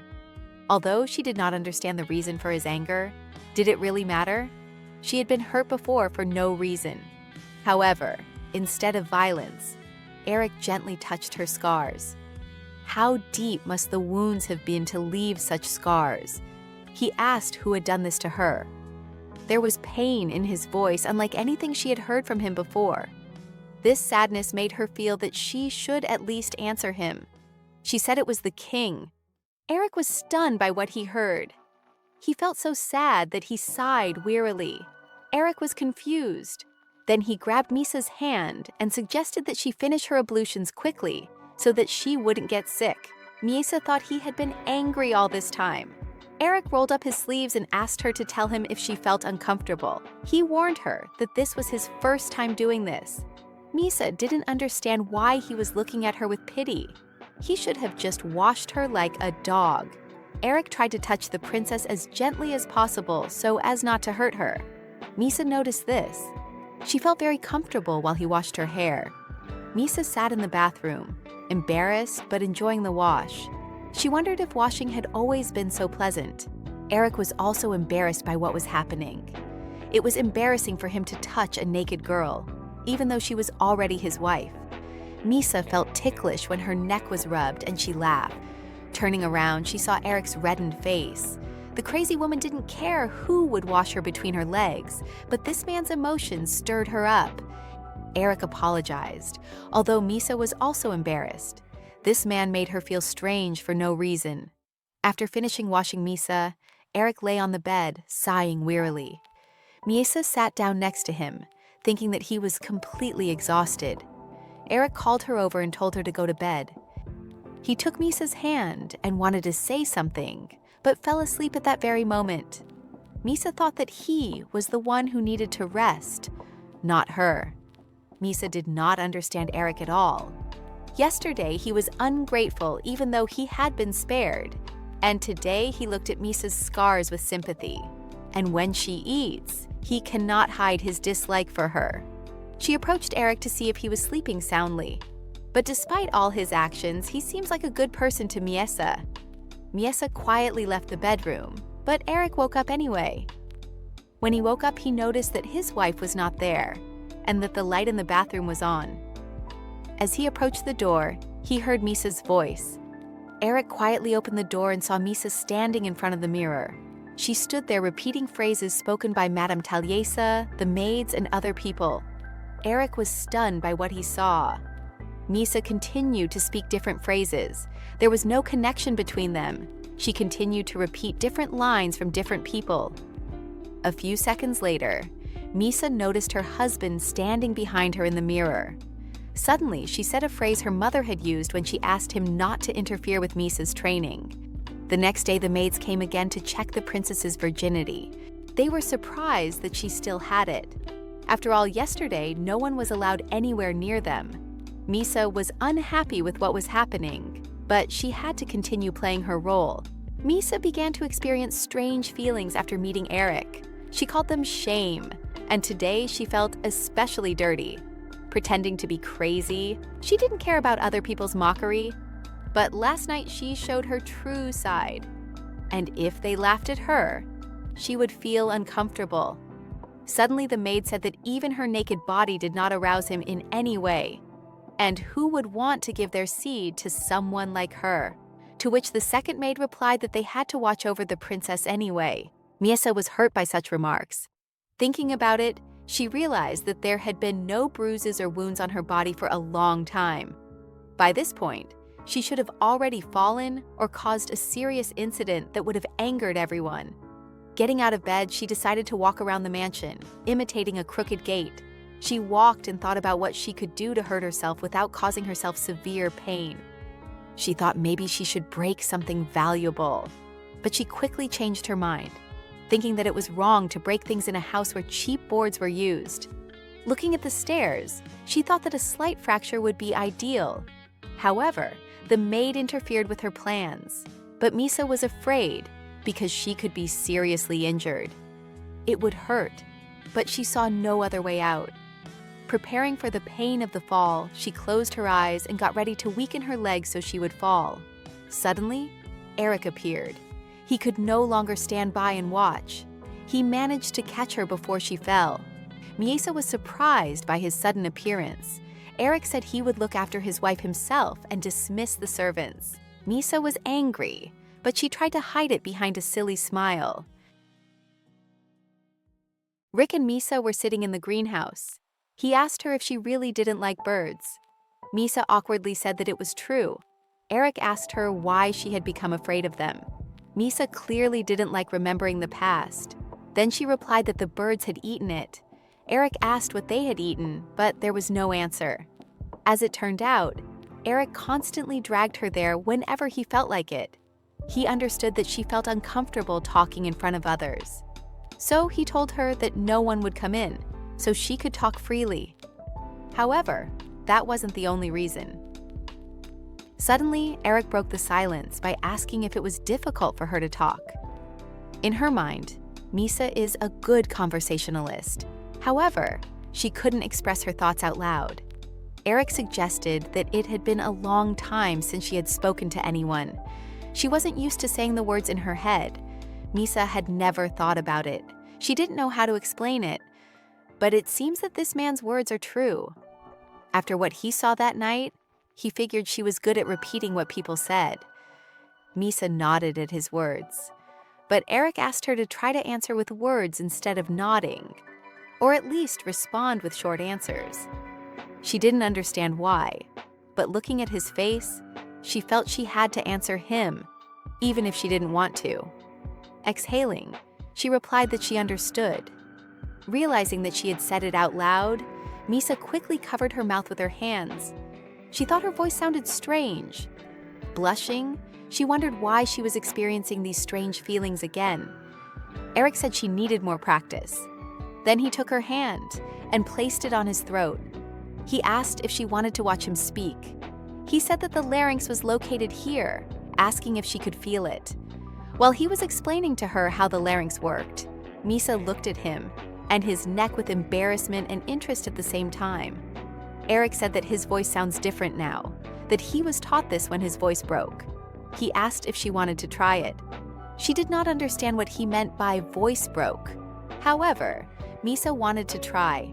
She shyly began to draw out vowels, changing the tone. Eric suggested that she was beginning to understand. He told her to try saying something to him. She asked him what voice breaking was. Eric laughed at her question. Misa was embarrassed and angry. Eric apologized, saying he was sorry. It was just too unexpected for a first question. He explained that at a certain age, everyone's voice changes, and this is called voice breaking. He assumed that this was the first time she had heard about it. He asked if she had any more questions. Misa had her own worries. She didn't understand why Eric wasn't worried too. Looking at him, she said that she was still not moved, even after Eric had sent everyone away. Those were the words of the maid this morning. Eric was surprised. He didn't understand what she was talking about. Seeing his confusion, Misa stood up and spread her legs so that he would understand exactly what she meant. Eric blushed at what he saw. Now he understood everything. He covered her modesty and said he understood everything. Very embarrassed, Eric asked Misa not to do that again. She looked at him and asked if they would do it. After all, if they did not confirm their marriage, Misa could be sent back to the king at any moment. Eric was as red as a tomato, but he still managed to find the strength to respond. He told her that he needed a little more time. He suggested that they get to know each other better first. Perhaps then he would be able to get rid of the discomfort that Misa had mentioned. Misa didn't understand what he meant. She thought he was reckless, since he wasn't afraid for his life in front of the king. Suddenly, Eric stood up and suggested they take a walk in the greenhouse. Misa understood that it was not the right time for this, but in the end she agreed. According to the maid, the king had ordered that she simply be watched. So for now, she was not in danger of meeting the king. They walked through the greenhouse, looking at different flowers and plants while talking. Eric asked if Misa was really uncomfortable walking. Misa smiled slyly. Eric realized that she had fooled not only others, but him as well. But Misa was proud of her gait, which she had spent a long time perfecting. Eric asked in surprise how she managed to do it. It was difficult for Misa to explain, but all she had to do was tense certain muscles in her legs. She decided not to explain, but instead reached out her hands to him. Eric was surprised. Should he carry her now? He picked her up, saying that she had walked more than usual today. Misa blushed at the sight of his chest so close. She was glad that he was much better than she had thought. And for some reason, it seemed to her that this kindness could last forever. The day before the wedding, the priestess told Misa what would happen on her wedding night. She described everything in great detail, and so that it wouldn't seem vulgar, she read it in a monotone voice. Misa found it all strange and bizarre, and there was also mention of severe pain down below. So she thought of it as a very unpleasant affair. But now, for Misa, it is one of the most important things for strengthening her marriage. Ideally, she wanted to do it as soon as possible. But after their last conversation, this man constantly finds excuses and puts it off until later. And this despite the fact that his life is in the hands of the king. Misa felt that she was the only one who cared about this. She asked when they would become closer. Misa thought that maybe the reason this man was postponing their wedding night was because he wanted to annul the marriage. What if all the kindness he had shown her was a lie, and in reality, he was just stalling for time to get rid of her? Eric called her name, but Misa was deep in thought. She thought about what the maids had said that morning. Maybe her body wasn't sexy enough to arouse him. Every time the people in this mansion were kind to Misa, disturbing thoughts came to her 100 times a day. That's why she wanted to confirm the marriage as soon as possible. Eric kept calling her, but she didn't hear him. She wanted to strengthen this union because she really likes living here. When she is there, she sometimes feels like she has returned to the time when her mother was alive. Eric continued to call her name. Eric approached Misa and called her name loudly. Seeing that she had heard him, he asked if she was all right, because he had called her several times. But in response, Misa only looked down sadly. She quoted the maid's words, saying that no one would want to give their seed to someone like her. Eric was surprised by what he heard and asked who dared to say such a thing to her. Misa said nothing in response. Judging by her tone, Eric realized that it was one of Madame Malika's royal maids. He exhaled and sat down next to her. He was embarrassed and repeated that they still knew nothing about each other. Misa was unhappy to hear this excuse again. Before he could finish, she said his own words back to him, suggesting they get to know each other first. That way, he could ease the discomfort Misa had mentioned earlier. Now Eric understood what was going on. That was why she had listened to him so attentively back then. After a while, he finished his story and asked if she wanted to confirm their marriage. Of course she did. Eric was impressed by her determination. However, he said that he also needed time to prepare, because this was not something that could be done immediately. He suggested that they discuss how they would proceed tonight. Misa was surprised, because she had heard that men were good at it even when they did it for the first time. That night, Eric said that there were many unresolved complex issues, including the royal servants, And since Misa wanted to confirm the marriage and he wanted to get to know her, they shouldn't rush things. He put his hand on her as a sign of the beginning of their intimacy. He suggested that Misa share stories with him every night, and he suggested starting with something simple. For example, what is Misa's favorite food? She replied that it was meat. Eric was surprised by this answer. He thought they were cakes or sweets. Eric said he liked fruit and vegetables. On the battlefield, he always ate dry rations. Suddenly, a spark flew between them. Eric asked if she felt stifled sitting at home all the time. She didn't understand what he meant. Tired of Eric's questions, she told him, "Madame Hladny, that's enough." He immediately recognized his mother's tone and laughed. Eric said shyly that he liked it when she called him by his name. He asked Misa to say his name again. It wasn't difficult for Misa to do so. And she said his name again. Eric felt unfamiliar, but very pleasant feelings. He touched Misa's face and said that she had a very pleasant voice, and since she had obeyed so willingly, he would make a small gesture of goodwill toward her. Then Eric kissed her on the forehead. They looked at each other shyly. For the first time, Misa wanted to know more about him. She touched her forehead in embarrassment, thinking that for the first time she felt a strong interest in someone. Thanks to her persistence, Misa managed to deceive people, and her gait was able to fool even those who had seen many wounded people. It was surprising and absurd that she was able to disguise herself so thoroughly. Eric was curious about what thoughts were going through her little head. He was genuinely interested in this girl, and he wanted to know more about her. The next morning, someone called out to Eric. When Eric arrived, everyone around him was in chaos. Eric saw Misa lying wounded on the bed. On the morning of the same day before the incident, as usual, the maids came to check on the princess's loss of virginity. They judged this by the crumpled sheet on one side and the good condition of the girl's body. Then, Madame Deyala noticed something strange. She leaned over the princess and began to suspect something. Lately, the princess's behavior had seemed strange to her. Miesa was acting a little differently. Her gaze was different. Although, perhaps it was all in the maid's imagination. She wasn't sure. The maids began to discuss the meeting with the other family right in front of the princess, thinking that she didn't understand anything. Continuing their discussion, they began to tug at the princess to get her to change her clothes. Misa thought this was wrong. She was curious about what kind of family it was and what they would bring. For more than 10 years, she had suffered from an obsessive-compulsive disorder that was constantly getting worse. The maid asked why the 3 pillars of the kingdom were in such a state. The second maid said she didn't know. She asked how much longer they would have to stay at the estate. After all, she thought it wouldn't take long.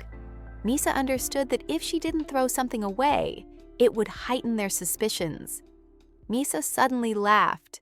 2 maids were on their way to the princess to give her the gift they had worked so hard to prepare. Suddenly, one of the maids stopped and said she heard a strange sound. Turning around, they saw the princess running. Misa knew that this time she couldn't hesitate. Otherwise, she would be taken back to the palace to the king. She ran past the maids at high speed, leaving them standing with their mouths open. Realizing that it was the princess, the maids hurried after her. Misa decides to run straight to the stairs. As she gets closer, she realizes that it won't work. So she turns sharply and runs in the other direction. And then she finds the perfect option, the balcony. Everything is perfect. There is no one there. Misa deftly climbs onto the railing, preparing to jump onto the lushly blooming flowers.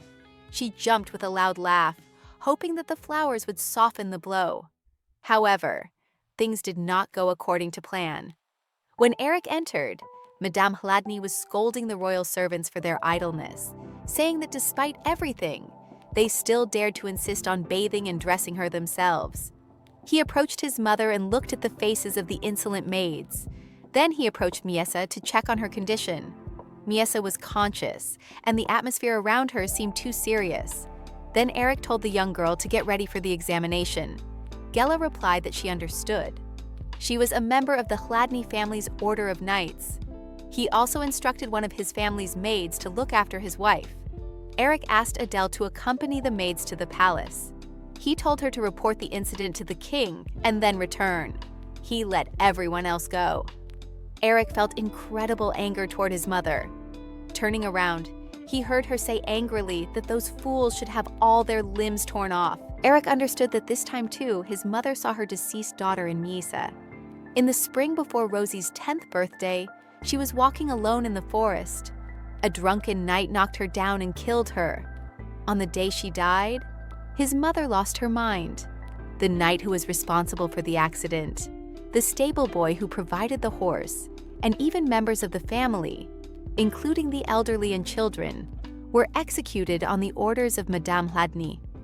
The Margrave criticized such a harsh punishment, and since then, they have grown apart. And today, Madame Hladny has lost her mind again, just like that day. That is why Eric decided to take matters into his own hands to avoid bloodshed. He told his mother that this was his wife's business, and he would deal with it himself. Their conversation was interrupted by Gela.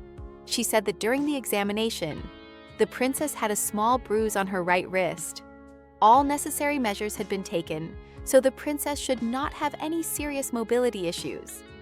Upon learning that Misa was fine, Madame Hladny breathed a sigh of relief. She then said that Eric was right, and that she thought it would be best for her to return and cool off. She looked at Misa and asked Eric to take care of everything properly. Heading for the exit, Mrs. Hladny left everything else to Gela. After Mrs. Hladny left, Gela also hurried to the exit. However, Eric stopped her. He asked Gela if she was sure there were no serious injuries. She replied that, to tell the truth, the lady had several deep scars, but they were too old to be treated, which is why she had not mentioned them. Eric was satisfied with the answer.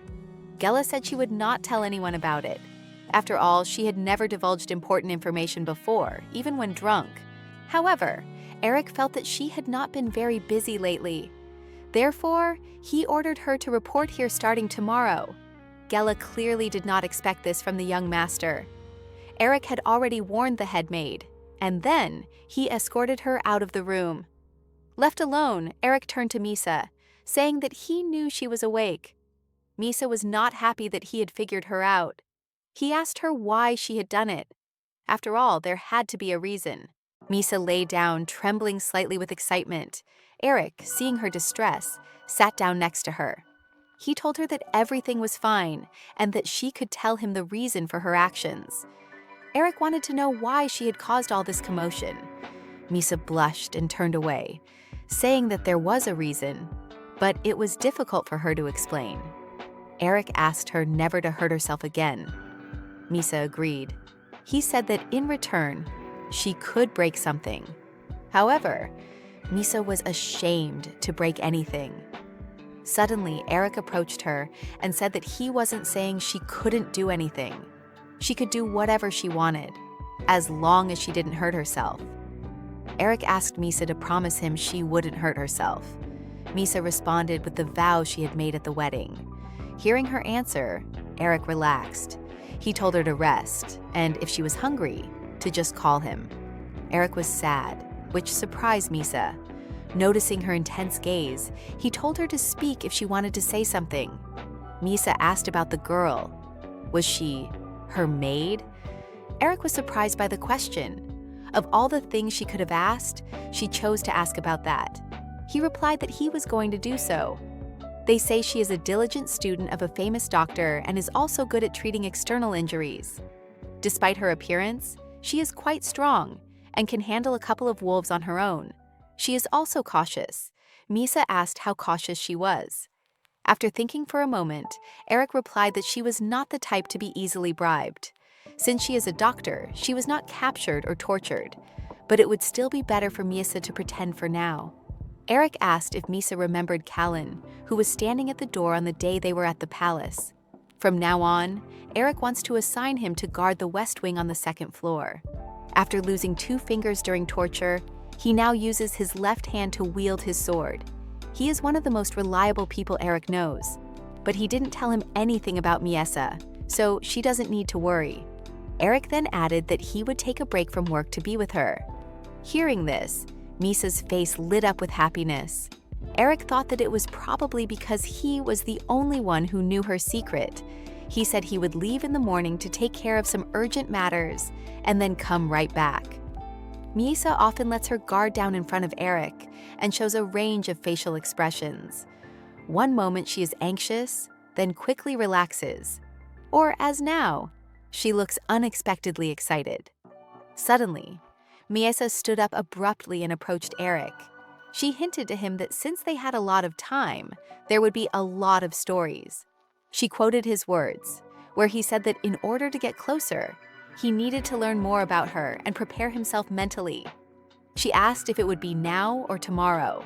Her unpredictable actions always surprise Eric. Out of awkwardness and anger, he said he didn't understand what she was talking about. He said that being hurt, she shouldn't say such things. Even though he was angry, he couldn't take his eyes off her.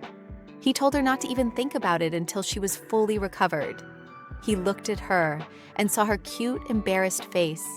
For some reason, she looked sad.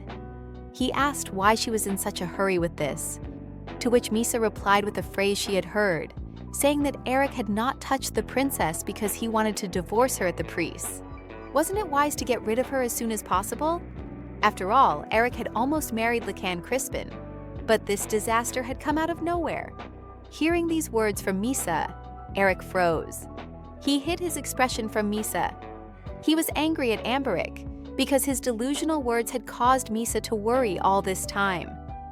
Eric gently touched Misa's shoulder and said that he had no intention of divorcing her. Absolutely none. A long life together awaits them, and there is no reason to rush things now because they hardly know each other. However, Misa did not feel any better after hearing these words.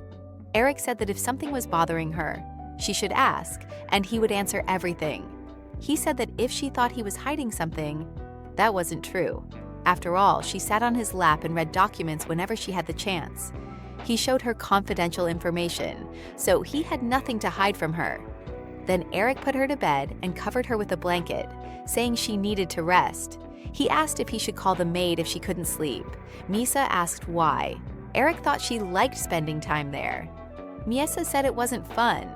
The kitchen and laundry room are noisy and lively. In the workshop, people work with their hands, so it's quiet there, and the maid's conversations can be heard clearly. Eric suggested that Misa went there to get information. Judging by Misa's reaction, he is right. As it turns out, Misa did the same thing in the palace. Miesa heard what the servant said to the king. She heard about the bribe that the maid Namira received from Madame Malika. Misa said she knew everything. Eric was impressed. Miesa also shared an interesting fact. Adele said she didn't like the white-haired butler. Adele likes cool guys. Eric was surprised that their butler liked Adele, and it seemed that he had already been rejected.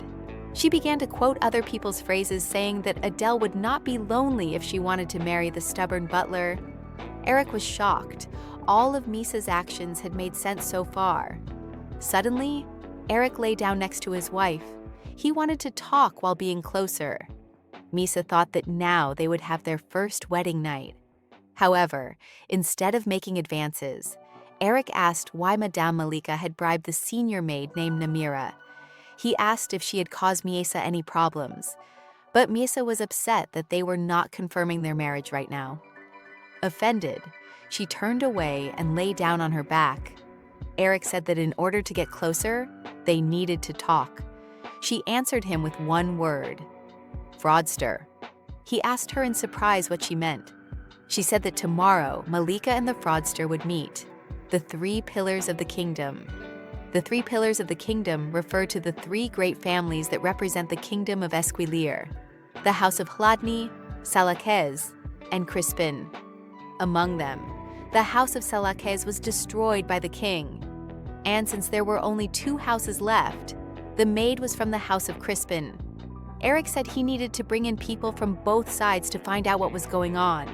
Miesa was worried that Eric would do something foolish. Suddenly, Eric kissed her on the cheek. Miesa was embarrassed and surprised by his actions. Eric said it was ingratitude for her answers. In that case, what should she do? The next morning, There was commotion at the estate. Gela was angry about the slander against her. The royal maids accused her of wanting to harm the princess. The maid replied that she did not know what was in the ointment and that it might contain poison. To prove that there was no poison, Gela swallowed the ointment, which was intended for external use. Then she shouted that the ointment was safe. And since the maid was so worried, why didn't she try the ointment on herself? Eric was pleased with Gela. He knew she would accomplish her task. He approached Misa and said he would be back before dinner.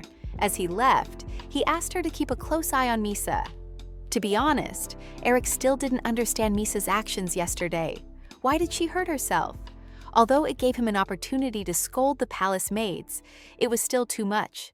To discover her true motives, Eric must first eliminate prying eyes, and then, step by step, get rid of the king. Eric's face changed at the memory, and anger coursed through his entire body. Amberic was stunned by the news that he would now be training knights. He clearly didn't like it, but Eric had already made up his mind. Amberic objected, saying that he already had a lot to do, but Eric said that chasing after girls wasn't work. And then he told them to stop arguing. After kicking them out, Eric said to start work tomorrow. Later, Callan came to Eric's office with a report. He assigned knights skilled in stealth to the palace maid and Crispin's maid. Eric praised him and told him to bring Adele, but to do so in secret from her mother. A short time later, there was a knock at the door. A maid entered the room. It was Adele. She asked what was wrong, as the servant had suddenly called for him. Adele was an experienced senior maid who had been raised by his mother. Thanks to her, they were able to get rid of the two palace maids. Adele carefully prepared all the materials about the actions of these maids, as well as their past. She managed to accurately convey the facts. However, it will all be in vain if they are replaced by someone similar. That is why Eric needs Adele's help.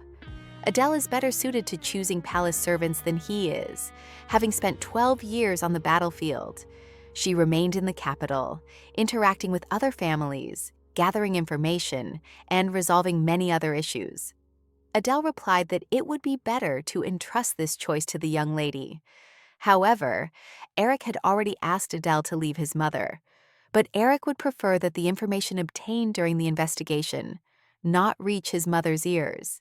He said he had heard about a bribe between the palace servants and Crispin, and he would like to deal with that first. He asked which of the intermediaries she could put him in touch with. Adele said that it would be difficult to contact the head maid directly. However, she had heard that the Viscountess, her right-hand woman, was concerned about her brother-in-law's affairs, and if they could resolve them, she might be willing to do anything. Once free, Eric entered the bedroom and announced that he had returned. Upon entering, he was met with an unusual sight. He saw Misa and Gela painting on the bed. Gela said that music and theater are good for people with mental illnesses, but she thought that painting would be better because it could be done in the bedroom. Eric said he had never heard of such a thing. Gela said that it wasn't from textbooks or research. She had heard that the princess had been through a lot, so she thought it would be good for someone who constantly suppressed their emotions to let them out. Eric approached his wife and, after making sure she was okay, told her to read her books. Gela said it was a good idea. If she had to choose a book, it should be a fairy tale. At that moment, Eric was captivated by Misa. Suddenly, Eric said that her work was done for the day. She had said that she had a lot of work to do, so he told her to come back tomorrow morning. Gela quickly ran out of the bedroom, saying she would be back tomorrow. Once outside the door, she exhaled. She expressed all her thoughts in anger. She scolded him because he wanted her to work as both a doctor and a maid. However, Callan said that she would be paid for both jobs. Then Gela said she had nothing to complain about. Suddenly, Eric appeared behind her. He asked where her change of clothes was, to which Gela excitedly said that she needed to wash them. But Eric refused, saying he only needed the clothes. She replied that they were under the shelf. After thanking Eric, she immediately disappeared. Gela was very afraid that the commander would reprimand her for what she had said. However, he was used to getting straight to the point, and that worked in her favor. Callan said that this was not surprising. as all commanders were like that. However, Gela said that it was not that simple. Despite his behavior, he was always polite to the young lady. Callan said that there was nothing strange about the commander's respect for the young lady. Although the commander couldn't talk to her, there was a certain tenderness in his gaze. Afterwards, Gela said not to pay attention to it. And anyway, it's great if they get along well. And anyway, Gela thought that she had crossed all boundaries. Callan had never personally seen the commander interact with the young lady. However, he knew that the commander always strictly followed etiquette. His tone may be cold, but he was never rude. Gela thought that Eric was not hiding anything. Eric is one of those people who values trust above all else. A little later, Eric was filling the bathtub with water. Misa approached him from behind. He asked Misa if she liked books. She said she didn't like children's books. Eric didn't understand what she meant. Misa said she didn't like books that weren't for adults. Eric decided it would be better for her to read books that would help her with her speech. He would ask Gela to bring novels next time. They contain a lot of dialogue. Misa shyly quoted someone's words about her lack of basic manners, which made it impossible to talk to her. Eric got the hint and said he would bring books about manners. Then he invited Misa to take a bath. But suddenly, Misa turned away. Eric asked what was wrong. Misa replied that she was embarrassed. Eric's face made her feel uncomfortable. Eric asked why his face made her feel uncomfortable. Masa replied that Eric's face turned red when he washed her. She asked why he was embarrassed. Then she pointed to the door and told him to leave, saying she would take the bath herself. But Eric couldn't leave her because Misa's hands were injured, so he offered to help her wash her hair and rinse off the paint. After thinking for a moment, Misa agreed. Eric said that Misa wasn't responding very well, and he suggested that she try to respond in simple words. After all, practice makes perfect. Misa was very embarrassed by the whole situation and told Eric to leave. He asked if she was sure she could handle it herself. She said everything was fine and told him to leave. However, Eric was also embarrassed by the whole situation. He told her to call him if she needed anything. When he left the bathroom, he heard a loud noise coming from the bathroom. It was Misa, who was enjoying her bath. However, Eric was mistaken. Misa came out of the bathroom dissatisfied and angry. As it turned out, she had not washed properly. Misa asked Gela to wash her tomorrow. Eric was touched by the sight of his wife, who had put her nightgown on backwards. He called Misa over and said he would wash her again. After finishing washing her, he asked how her morning had gone. Misa said that Gela was good. Eric was glad to hear that. He asked if she was comfortable staying here. Misa said she liked it. It turns out that Eric said in the kitchen that Misa liked meat. He asked why Misa used to be thin. To which Misa replied with a phrase she had heard in the palace, where the maids laughed and said, "Why bother feeding her?" Since she would spill more than she would eat, they just gave her greens. Eric learned that Misa used to have 5 maids, but now she only has 2. He was very angry with them for their disrespectful attitude towards her. Misa was surprised by this reaction. She grabbed Eric's hands in an attempt to stop him from making a mistake. She said it would be bad if Vermel found out. Vermel is the name of the king before his coronation. Misa looked very frightened. Eric noticed an improvement in Misa's speech. Over the past few days, she had become more fluent. Misa smiled happily, saying that she had always been a good speaker. She just hadn't practiced. It turned out that Misa wanted to practice at night, but when she woke up, Eric behaved like this. That's why she couldn't. Eric was embarrassed to learn the reason for her absence from practice. Eric said sheepishly that he was simply afraid she would leave the room. He moved closer and said that she was free to practice. Then he looked at her lovingly and kissed her on the forehead. Misa awkwardly touched her forehead. Misa asked many questions. Some of them were obvious to everyone, and some were difficult.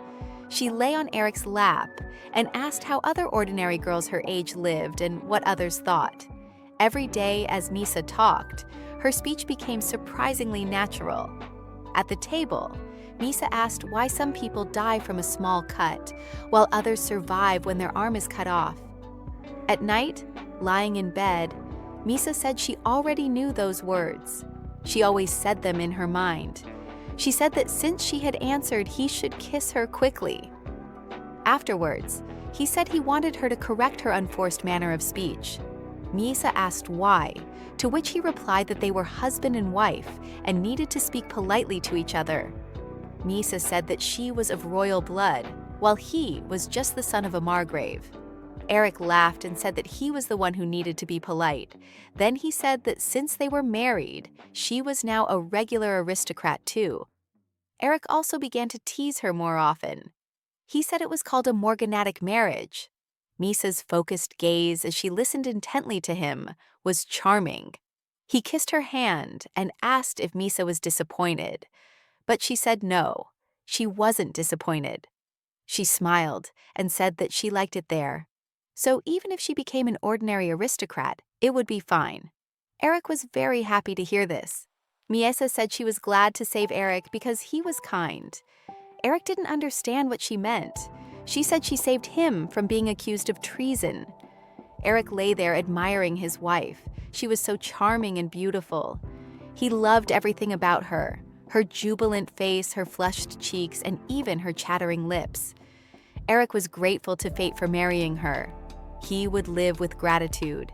Misa told Eric that she was happy to be married. He was embarrassed.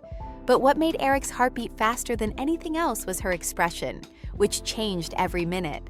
Their hands were gently but passionately intertwined. Misa was so beautiful that Eric couldn't take his eyes off her. Moving closer to her, he asked her to close her eyes. And then their lips almost touched in a passionate kiss. Their lips were almost touching in a passionate kiss.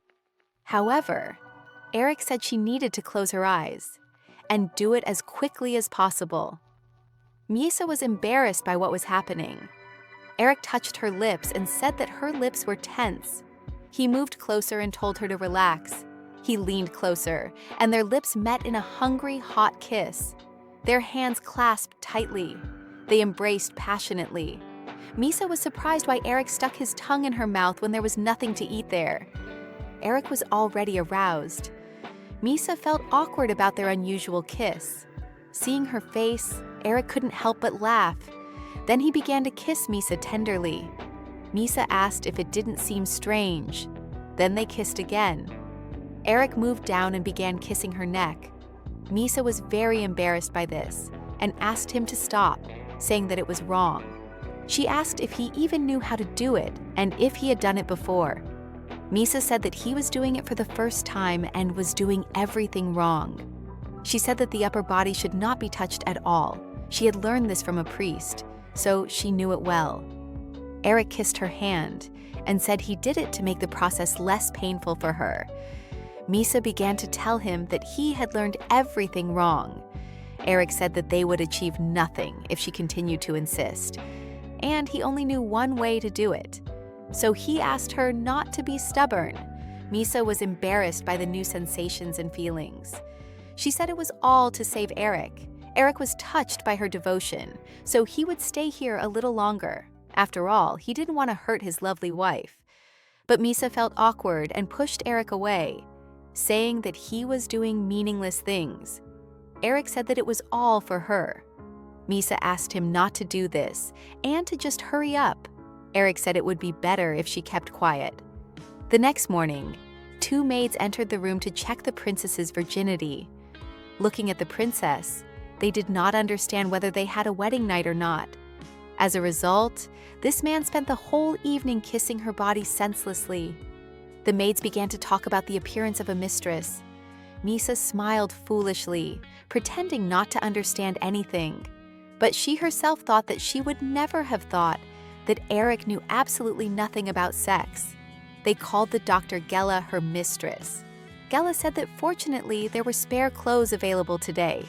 She was worried because the clothes Misa had changed into yesterday were not yet dry. Looking at the princess, she noticed strange marks on her body.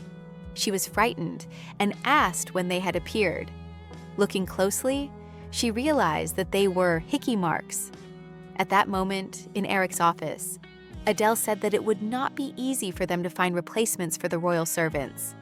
Adele stopped further investigation to avoid suspicion. Eric was surprised because he thought there was something more behind it. Eric thought that she did not have any special abilities. Judging by what Adele learned, Malika had very bad habits. She even tried to steal valuables from the palace, but she was only able to keep her position by bribing the head maid. Despite this, they did not dismiss her. Judging by Madame Malika's case, the Viscountess continues to skillfully provoke her by giving her gifts. The head maid's love of luxury predictably simplified the matter. Adele showed a list of jewelry that the head maid had received from the Viscountess. Eric praised her for her work. However, Adele wanted to say something. She clutched her skirt and spoke up. However, Eric told her to stop. During the day, Misa was walking in the garden with Gela. Suddenly, Gela said that the commander was a terrible person. How could he do that to someone who was acting like a child? She told the young lady to scratch and bite him if she didn't like him. Misa felt uncomfortable with Gela treating her like a child. Gela felt very sorry for Misa. Then she began to talk about her younger brother, whom she considered the most pitiful person in the world. But now she wasn't sure. There was a girl named Thule in her family. In fact, Gela had 7 brothers and sisters, 9 children in total. And people like her usually have a lot of children. Once a plague swept through their village, and Thule barely survived. Although she survived, the disease left its mark, and she became like Misa. At that time, Gela's father was a blacksmith's assistant. How could someone like him raise a sick child when he couldn't even provide for himself? One day, her father took Thule and left. When he returned, he was alone. Later, Gela learned that he had taken her to a place from which she could not return. She was still very sad, but she couldn't tell anyone about it. People often dismissed her pain, as this is common practice in many families. Misa concluded that killing family members was normal. Gela thanked her for listening, even though she usually only told horses or dogs about it. Misa was pleased with the comparison, because she was usually compared to a rat or a monkey. Gela looked sadly at Misa. Then she said that when she first saw her, she was sure that she was. However, Gela did not have time to finish. Suddenly, Eric's voice was heard calling his wife. Why did he come just now, when Gela was about to say something important? This question tormented Misa. Eric praised Gela and told her to go. He asked Misa if she had enjoyed herself. When he uncovered her face, he saw the angry expression on his wife's face. She said that Eric no longer needed to come and pick her up. Eric asked what she meant by that. Eric asked her if she didn't like him coming to see her. She said that wasn't the problem. Misa quoted a strange phrase where someone apologized for distracting her when she was so busy. It turned out that people were mostly silent when she was with Eric. But when she was with Gela, everyone around her talked a lot, and it was quite fun. Eric understood and was a little upset by what he heard. He said he wouldn't take her away if she was having so much fun with Gela. Misa noticed his unhappy face, but she didn't understand what he was so unhappy about. Eric asked her about clothes, if she wanted to wear something more appropriate. Of course, she was often changed, but the clothes didn't really suit her. Eric wondered if there was a reason why she was dressed in such poor quality clothes. He wanted her to wear clothes made of decent fabric. Their initial plan was that, upon seeing the contemptuous attitude towards her, the Chladni family would cease to view her as a threat and reveal their true colors. However, Misa did not tell him about this. She told Eric that she still needed to act crazy. She said that tomorrow she would be digging a hole under the tree again, and she did not want to ruin her clothes. Misa understood that she needed to be careful with her words and actions. She didn't want to provoke her brother unnecessarily. Eric understood her, so he said he would find a softer fabric and asked her to dig with something other than her hands. Misa was surprised. Eric always understood her actions. Eric noticed that Misa was a little sunburned, but he was glad she looked healthy. Eric said that when they first met, he was worried because she looked so pale and fragile. But now she looked energetic.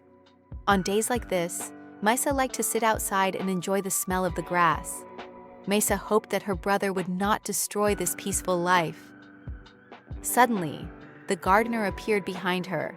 Surprised, Misa began digging the ground with a stick. The gardener watches over the trees so that no one disturbs the birds when they begin to nest. He told them not to worry. He would warn them of their arrival. Eric praised the gardener, and he left.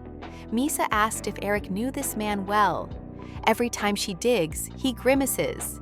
It seems he doesn't like her digging in the ground. Eric said that no gardener would like someone digging holes in the garden.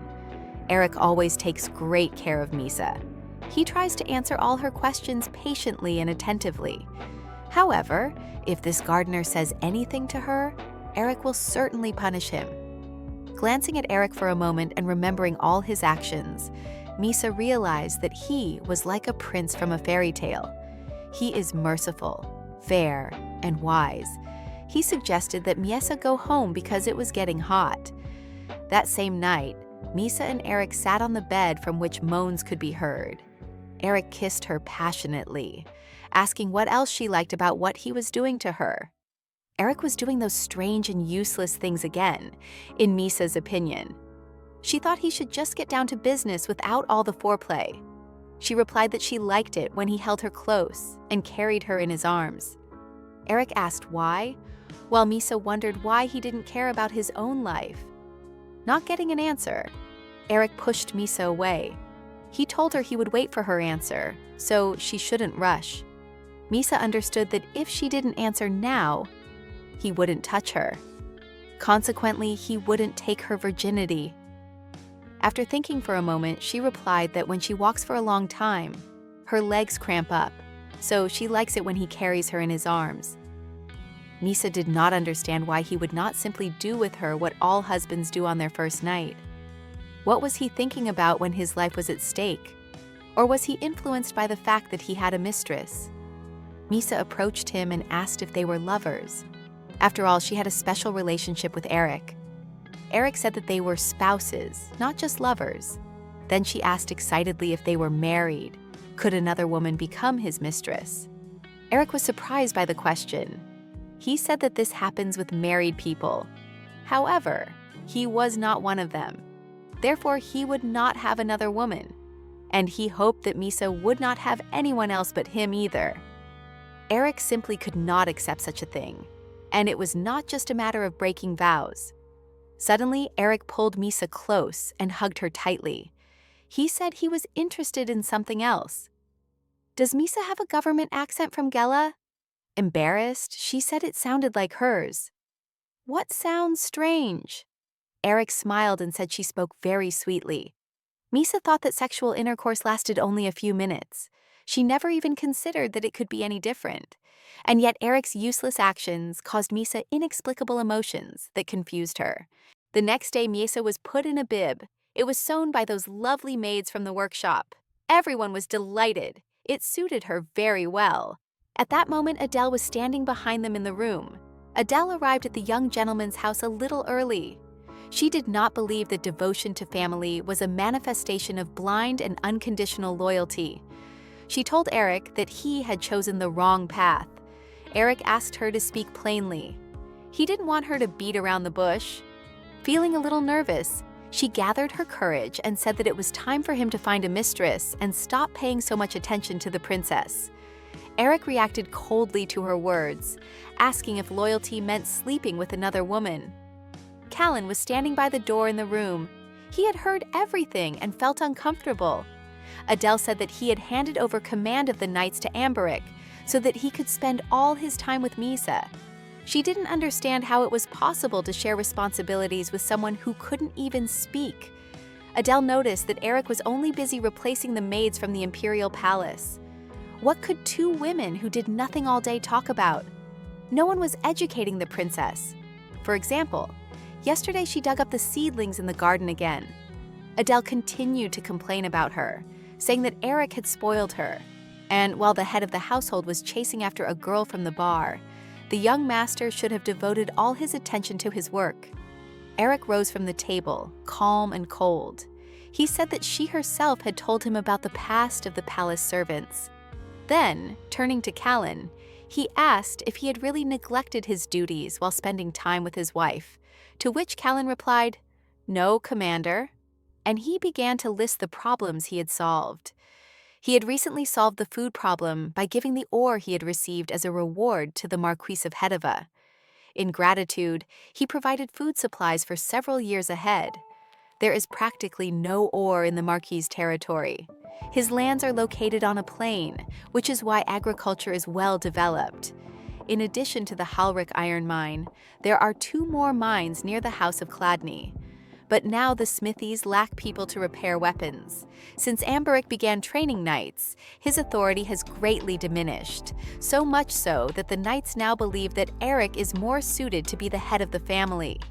Eric asked if there was anything else that concerned Adele. He said she should not be afraid to speak. Adele said she understood him, that he had been watching over everything all this time. She apologized, saying she had crossed the line. She knew that Eric had always been a rational person who knew how to prioritize. However, the day was approaching when the question of succession would be raised.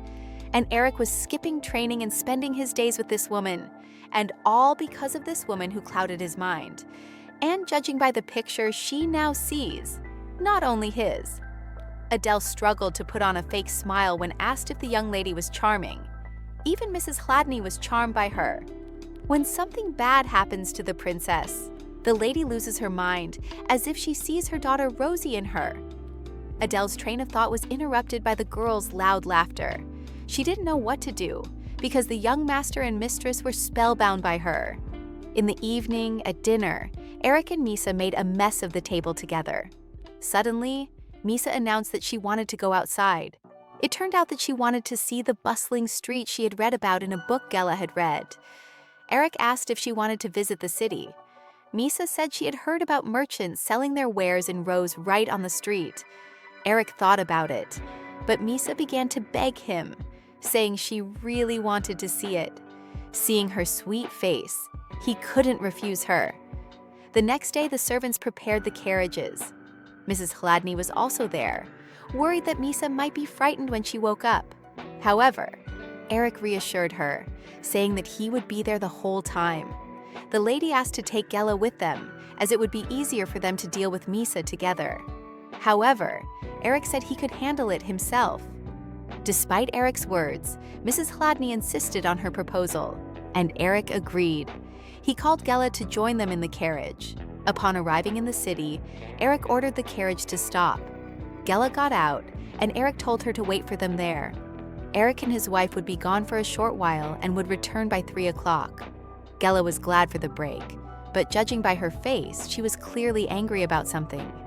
Eric asked if she wanted to say something, but she said no. After saying goodbye, the carriage set off. Gela was worried about the young lady, hoping that she would be all right. Eric closed the curtains and whispered to Misa that she could get up now. Opening the window slightly, Misa enjoyed the view of the city, while Eric enjoyed the sight of his happy wife. Misa was delighted to see what she had read about in books. Eric showed her the bustling street. Misa said that there really were a lot of people here, just as Gela had said. Then Eric pointed to the white building on the hill, where their wedding ceremony had taken place. Misa said she couldn't remember because of the sedative she had taken that day. Eric was upset. He realized that she had never left the house in her right mind. Then he picked Misa up and sat her on his lap. For him, it was all routine. But for her, everything seemed amazing. He was curious about how she saw the world. Misa asked Eric about everything she saw along the way, and he answered everything lovingly. Eric was curious about something, but he decided not to bother her now. He hoped that today would remain a good memory for her. Suddenly, something caught Misa's interest. She asked what it was, pointing to the cart. Eric said it was a cart. Sometimes people sell goods directly from it, but usually they are not of the best quality. However, Misa suggested that even if the quality is poor, it does not negate the usefulness of the goods. Eric began to explain that the people who were supposed to hunt and farm had been away for 12 years because of the war, and now they had returned. Therefore, food had to be quickly obtained for 17,000 people. That night, Misa underwent a serious change as she sat on her knees looking through documents. Many thoughts were running through her head. However, Eric found the situation a little strange. The girl, who asked a lot of questions because she didn't know the basics, managed to read quite complex documents. It was as if she met the standards of the royal court. Perhaps she did not quite understand the food problem, so Eric decided to explain it in political terms. Eric could not understand whether Misa was surprised because she understood, or on the contrary, did not understand a word. Eric then explained that his parents did not like luxury, so the estate was rather modestly furnished. But now there were 3 iron mines on their land. Trade had resumed through the northern ports, and fox fur, which was hunted on the borders, was bringing in huge profits. Looking up at Misa, he saw his wife's puzzled face. Stopping, Eric realized that he was talking too much. It was as if he was trying to impress his beloved by boasting about his wealth. Misa said no, nothing like that. She just thought that because of the food shortage, she would have nothing to eat, so she left a little food. After all, if she had known, she would have just eaten everything. Eric got out of the carriage, ordering the footman not to leave the carriage or open the doors. The beautiful Misa lay in the carriage, pretending to be a mad princess. A couple of minutes before the stop, Eric told Misa that he was going out to buy her some desserts and asked her to stay in the carriage. Misa realized that he was not poor. How could she have thought such a thing? She used to live with her mother in a small palace in Celia. But one day, a man came and took her to the palace. Everyone there looked down on Misa. Although everyone treated her like an animal, part of Misa was proud to be part of the royal family. Besides, she had nothing else. It is surprising that Misa found the normal life she had dreamed of only after ceasing to belong to the royal family. Misa quietly opened the curtain to look outside.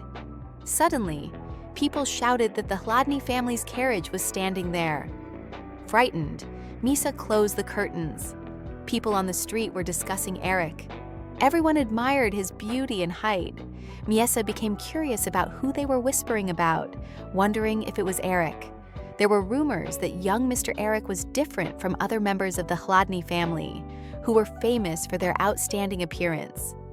Misa didn't understand why they said that about him. Did they think he was ugly? As it turned out, the girls meant that he was an incomparably handsome man. Misa heard this word for the first time and paused for a moment to think. She was surprised that they were so fond of this man. Suddenly, she heard one girl telling another about Eric's exploits in the war, and how if it weren't for him, the war would have been lost. In the eyes of the people, Eric was a brave hero, thanks to whom they could live in peace. Now Misa understood why the people praised this man so much. Apparently, this is what they call excitement. Everyone was excited, waiting to see him. Suddenly, people around her began whispering about his wife. They warned her to be quiet, otherwise they would cut off their heads. On the wedding day, security was so tight that it was almost impossible to catch a glimpse of them. One of the girls said that it was crazy for someone like him to marry someone as sick as her. Eric had already returned, rushing to his wife. The people around him were happy to see him in person for once. And in this jubilant crowd, the gloomy expressions on the faces of 2 people were noticeable. However, Misa was already used to this state of affairs. First, it was Amberic, then the maids and servants. Except for Eric, everyone else looked at her that way. Misa was upset, and doubts and worries reappeared in her mind. Eric opened the door and entered, carrying a huge box filled with sweets. There was not a trace of concern on his face. Well, that's not surprising, because he was used to always being welcomed. Eric had chosen a lot of things, which is why the box was so big. He began to open the box. Eric really wanted Misa to try everything. Misa didn't want to admit it, but for her, this marriage was a happy one, while for him, it had become a tragedy. Misa felt sorry for Eric and regretted that things had turned out this way. And yet she feels sorry that she ruined this man's life. But what about herself? She has been abandoned and unwanted her whole life. That's why she should be pitied, not him. Eric opened the box of sweets and said that in the South, they eat them with salted cream on top. Upon learning that it was Halit tart, Misa refused to eat it. She asked him to put them back in the box. Misa did not understand the reason for his kindness towards her. After all, she makes his life miserable and ignores his sincerity. Misa was sure that he was angry. However, instead, Eric asked what had happened to her while he was away. He repeated his question and looked piercingly into her eyes. Misa nervously said that she just didn't like him picking on her. Eric turned her face toward him and said he didn't care whether she threw away the desserts or not. But his wife's behavior now was very different from what it had been before. Misa didn't understand why he was saying that. He was gentle and strict at the same time. He said he had been watching her for a long time, and he knows that she is a more intelligent person than anyone thinks. He said that Misa never did anything without reason, that there was always an explanation for her actions. Usually people just yelled at Misa or ignored her. Eric kept saying that if she was acting like that, there must be a reason for it. Misa did not respond to Eric's words. She seemed to be in another world. Suddenly, she lost consciousness. Eric sat holding his wife tightly. Misa pretended to have lost consciousness. Realizing what she had done, she felt ashamed. Although they kept each other on a tight leash, Eric was the only one who knew her secret. In this situation, she should have sought his support. But Misa thought she had behaved like a child. She thought she had simply become accustomed to being treated well. However, in her position, she could not waste time on meaningless emotions and pride. She blamed herself, calling herself stupid. After all, she needed to behave well around this man. She thought that when they got home, she would smile at everything he said. However, Misa forgot herself and unconsciously looked at Eric. Eric was surprised because she had recently lost consciousness. Realizing her mistake, she lowered her head sharply. His expression seemed angry to her, but usually Eric always looked at Misa gently so that she wouldn't do anything wrong. Gela suddenly appears. She was surprised to see them sitting in the dark. Upon entering, she thought they were children of darkness. Otherwise, why would they be sitting in the dark? Unable to resist, she asked what was going on and why all the curtains were closed. At the same time, something caught Eric's attention. People appeared on the street, running away across the roof. Eric found this strange. In the evening, the carriage arrived at the Hladny estate. At that moment, someone was leaving. It was the head of the Hladny family. He noticed his son and his fiancée. His father was leaving the estate again to have fun with his mistress. Suddenly, Eric said he would go first. Eric remembered a conversation with Adele, where she talked about loyalty to the family. He didn't understand why he remembered this now. Going outside, he approached to say hello. However, the head of the Hladny family didn't even say goodbye, rushing off to his prostitute. At times, Eric caught himself thinking that the burden of being the heir was weighing on him. After all decisions concerning the family must be justified and rational. But did his father feel the same way? Adele was right. Sooner or later, the rotten part would have to be cut away. His train of thought was interrupted by Gela calling him. She said that there was a box of desserts left in the carriage. Should she take care of it? Eric said that she could keep them for herself, as his wife didn't like them. Eric asked Gela if she knew how to use daggers. She really wanted to say no, but looking at the commander, she realized it was better not to lie to him. At her answer, Eric silently turned and left, taking Misa with him, leaving Gela puzzled. What was that question about? Someone was watching Gela closely from the estate. It was those mischievous palace maids. They were surprised by Eric's taste, because looking at them, one would never think that there was anything between them. Otherwise, why would he appear with her in public? And on top of that, he gave her a gift. After thinking for a moment, the maid said that even if they weren't sleeping together, that could change at any moment. Upon entering the house, Eric laid Misa on the bed. She was still pretending to be asleep. Just as Eric was about to touch Misa, She opened her eyes in fear and stared at him. Eric apologized. It seemed that this time she had really fallen asleep. He told her not to worry, to let him sleep a little longer, and that he would go and ask them to prepare dinner. Suddenly, Misa grabbed his hand and asked if he was angry with her. Misa was embarrassed, but she knew he liked listening to her stories. She began to explain that her mother was from the south of Galietta, which was why she reacted so strongly to sweets. Eric apologized and said he was sorry. Her mother was the third wife and the last of the now deceased. Eric tried to find out, but each time the information was different. Unlike the king's other wives, she was from a simple family. Unfortunately, the king died shortly after her birth, so no one cared about Miesa. Then Miesa and her mother were settled in the palace of Celia, where Miesa lived like a rat. Upon reaching adulthood, Vermel began killing all of his relatives on his mother's side. Rivers of blood flowed. Therefore, there was no information about the last queen. Miesa did not like anything that reminded her of the past. Eric said that he had done something foolish back then. He asked her to tell him a little bit about herself, what she liked and what she disliked. This would be beneficial for both of them, as it would help Eric avoid mistakes in the future.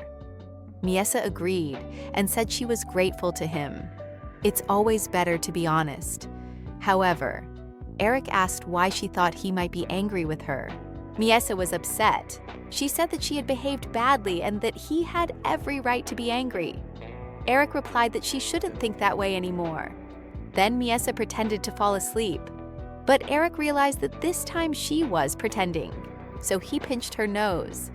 However, he continues to be bothered by Miesa's habit of avoiding everything.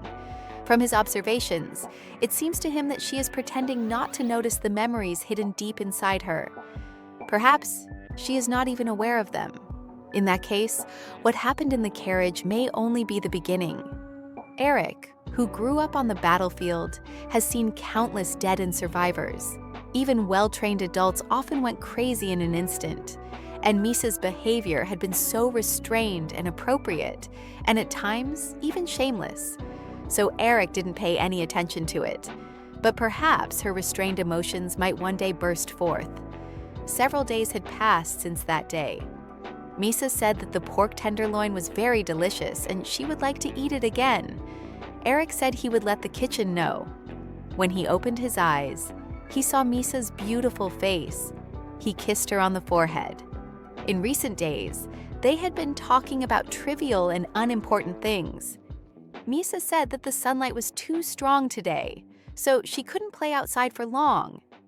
Miesa doesn't like that she can't stay in the garden for long because of the heat. Eric kissed Miesa again. He didn't know how to calm his restless heart. Miesa was excited, and one kiss wasn't enough for her. She asked, "Is that all?" He said he didn't know. For Eric, this was his first attachment to a woman, and it confused him greatly. Eric understood that even if she broke things and behaved aggressively, it was his duty to protect and care for her. The real problem was the unfamiliar emotion that he couldn't control. Something was holding Eric back because he didn't know where it would lead. Miesa was very nervous, and she stammered that she didn't know what to say in such a situation with strangers. After all, Eric was the only one she talked to. Suddenly, Eric covered his face with his hand and said, "I understand." And what was he worried about? Leaving a person who stuttered because he was very nervous. He suggested they talk about her last walk. Eric said he didn't ask any questions because she didn't want to talk about it. He said he thought about what she had been through. She was probably struggling with confusing and complicated emotions herself. However, she couldn't hide her emotions from him, and that was a good sign. Eric was sure that she hid them perfectly well from others. Miesa asked why he was so kind to her. Eric was surprised by the question. Embarrassed, he said that she was now a member of his family. Now they were a family, so she could always rely on him. With him, she could be herself and show her different feelings and emotions. Eric had only 2 requests. The first was to be loyal to him, because it was very important to him.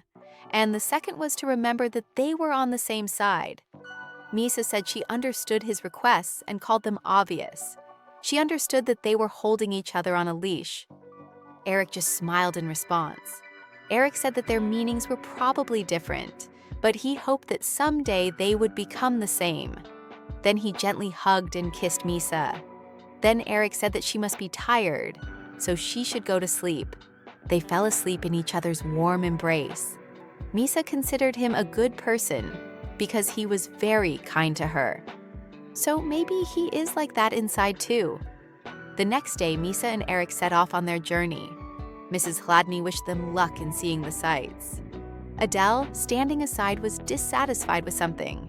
Seeing them off, Adele asked if everything would be all right. How could she keep such a young girl close to her? Mrs. Chladni did not understand what she was talking about.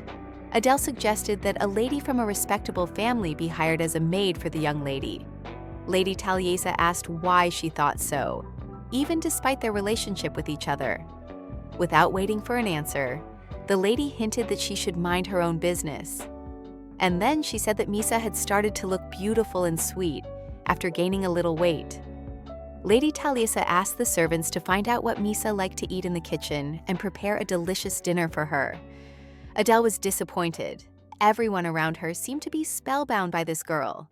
At night, Eric was once again sorting through papers at his desk. The report said that the maid Malika had been seen at the pawn shop today. She sat quietly for a while. But what was she up to now? Plus, there was no news from Crispin. Suddenly, something caught Eric's attention. It was Misa, who had woken up. She stood there looking sexy in her see-through nightgown. Eric asked her what was wrong. Or maybe she just couldn't sleep. He asked her if she wanted to sit on his lap like she used to. However, Misa refused, saying she would talk from where she was. She said she had thought about it and decided she no longer hated Eric.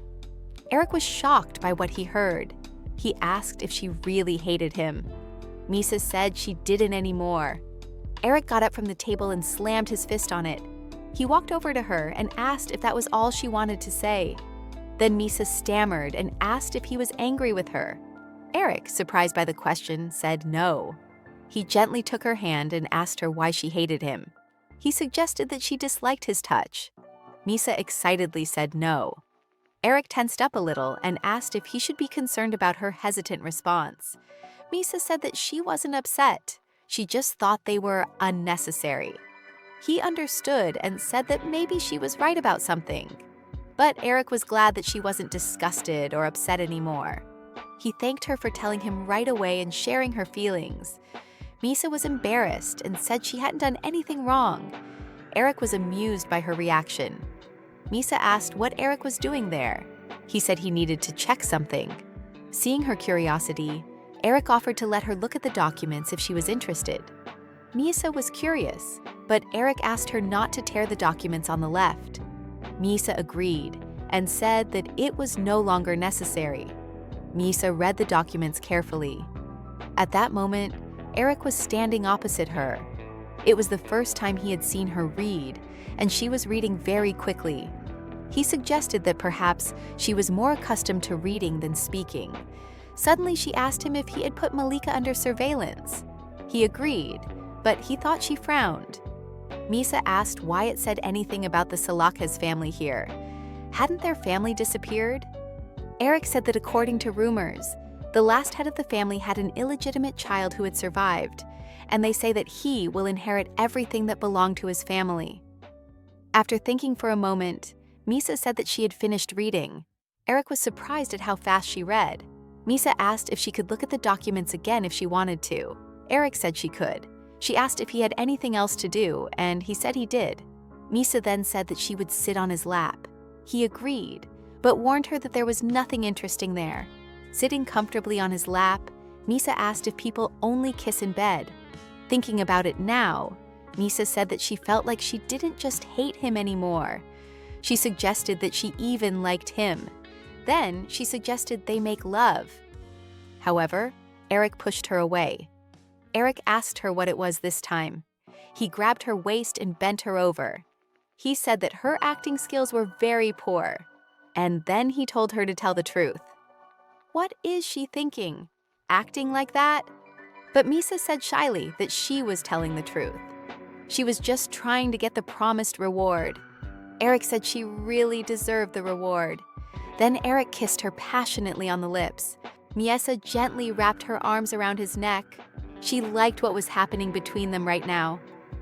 Miesa stood up and pressed herself against Eric. He asked her if that was the only reason. Miesa replied that it was also to save him. She reminded him that if he continued to be so cautious, the king would surely kill him. Eric reassured her, saying that this would not happen. After all, the king had let them go last time. Misa was surprised and asked why he thought so. Eric replied that the king would not punish them under the same pretext, because if he did, he would have to admit that his previous decision had been wrong. Misa could not believe her ears, which was why Eric had been so calm all this time.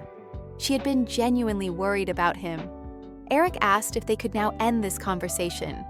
Miesa asked him to wait. What was important now was that the king would still find a reason to get rid of him. Therefore, while Eric was still alive, Misa had to do something. The chances that her next husband would be as kind to her as Hladny were very slim, so she needed to confirm this marriage in order to live out the rest of her life peacefully in the palace of Celia. Eric stopped Misa and asked her why she was behaving this way. Misa didn't understand why he was angry with her. After all, he constantly found excuses not to touch her body. She asked if he needed a reason. Misa told him to answer her honestly. Did he dislike her body? If so, why didn't he just close his eyes? Was he really so disgusted that he couldn't do it? Misa promised she would just smile sweetly at him. So why did unnecessary emotions keep surfacing? Eric said she was talking nonsense. He ran his hand over her waist and stopped at the bow near her chest. And then he tore it off and said how he couldn't stand her body. Misa lay on the bed and quoted the maid saying that her body would not satisfy him because it had many scars. And besides, her body was skinny and ugly. Eric stood over her with his robe open. Then, with one movement, he took it off. Misa remembered the rumors about how handsome he was, and since there were so many rumors about it, it meant that appearance mattered. He lay down next to Misa, making her cheeks flush. Eric said that he also had many scars, as she could see for herself. She touched his chest and asked who had done this. Eric replied that it was left by Captain Shidata, and this one is from an axe wound a few years ago. Without clothes, Eric's body looks bigger, and that scared Misa a little. Then he asked if she didn't like his body now either. Misa said shyly that she did. He said she was lying because she had just looked away.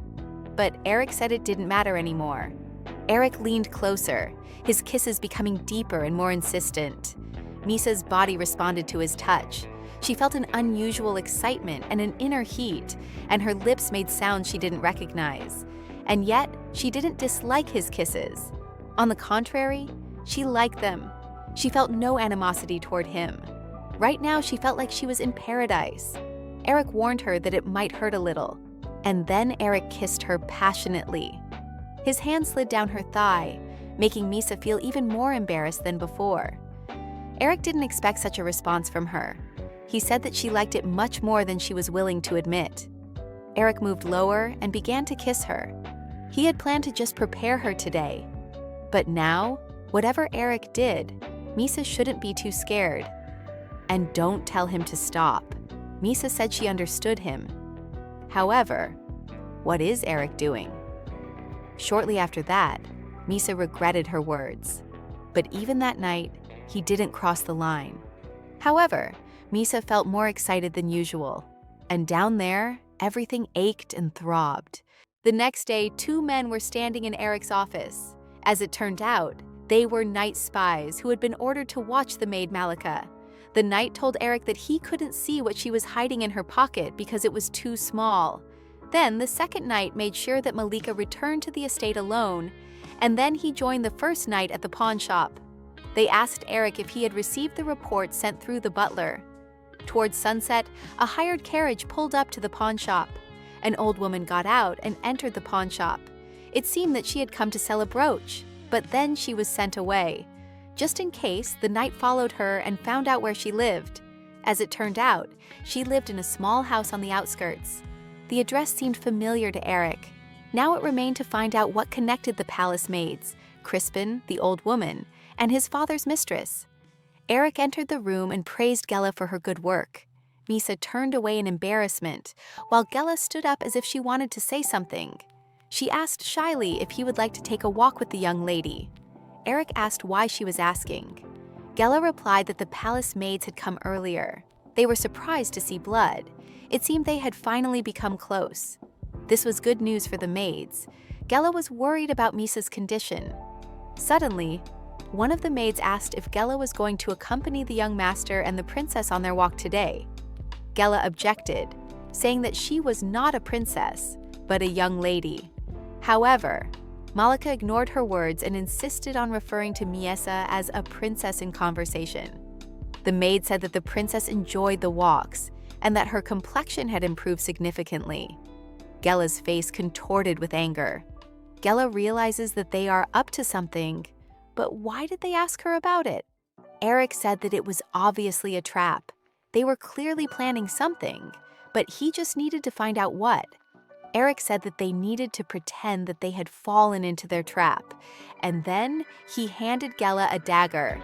Gela asked why she needed it, and Eric said that Callan would show her how to use it.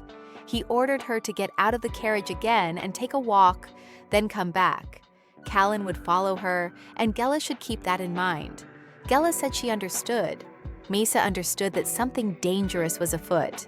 In the bedroom, Eric discussed the plan with Misa, saying that he would be nearby and that the family's knights would also accompany them.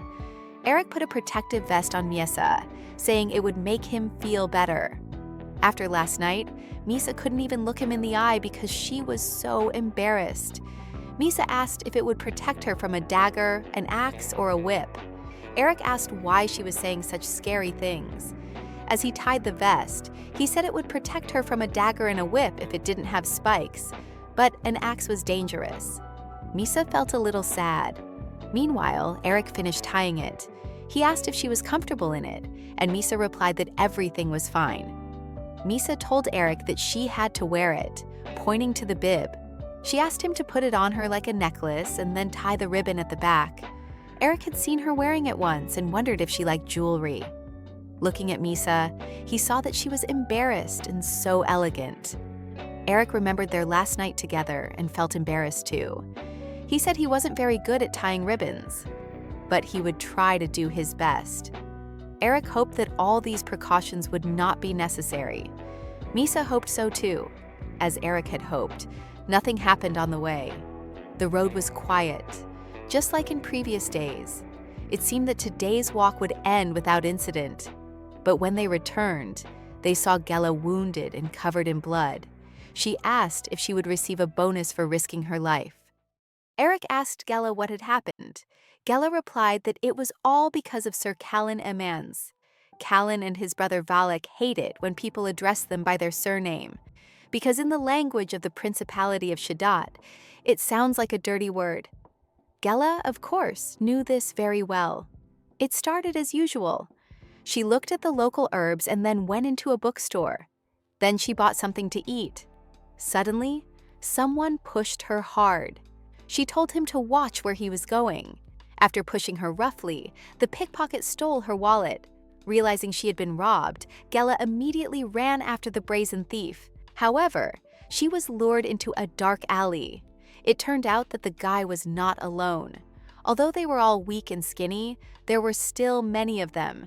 Some of them had rotten teeth and smelled as if they had been dipped in sewage. Eric interrupted Gela, asking her not to go into such detail. In any case, Gela managed to overhear their conversation. It turned out that they didn't just want to beat her up. Gela slapped him hard, not letting him touch her. The bandits were surprised by her strength. It turns out they planned to kidnap her and take her away. One of them even tried to put a bag over her head. Therefore, Gela involuntarily decided to punish them by beating them.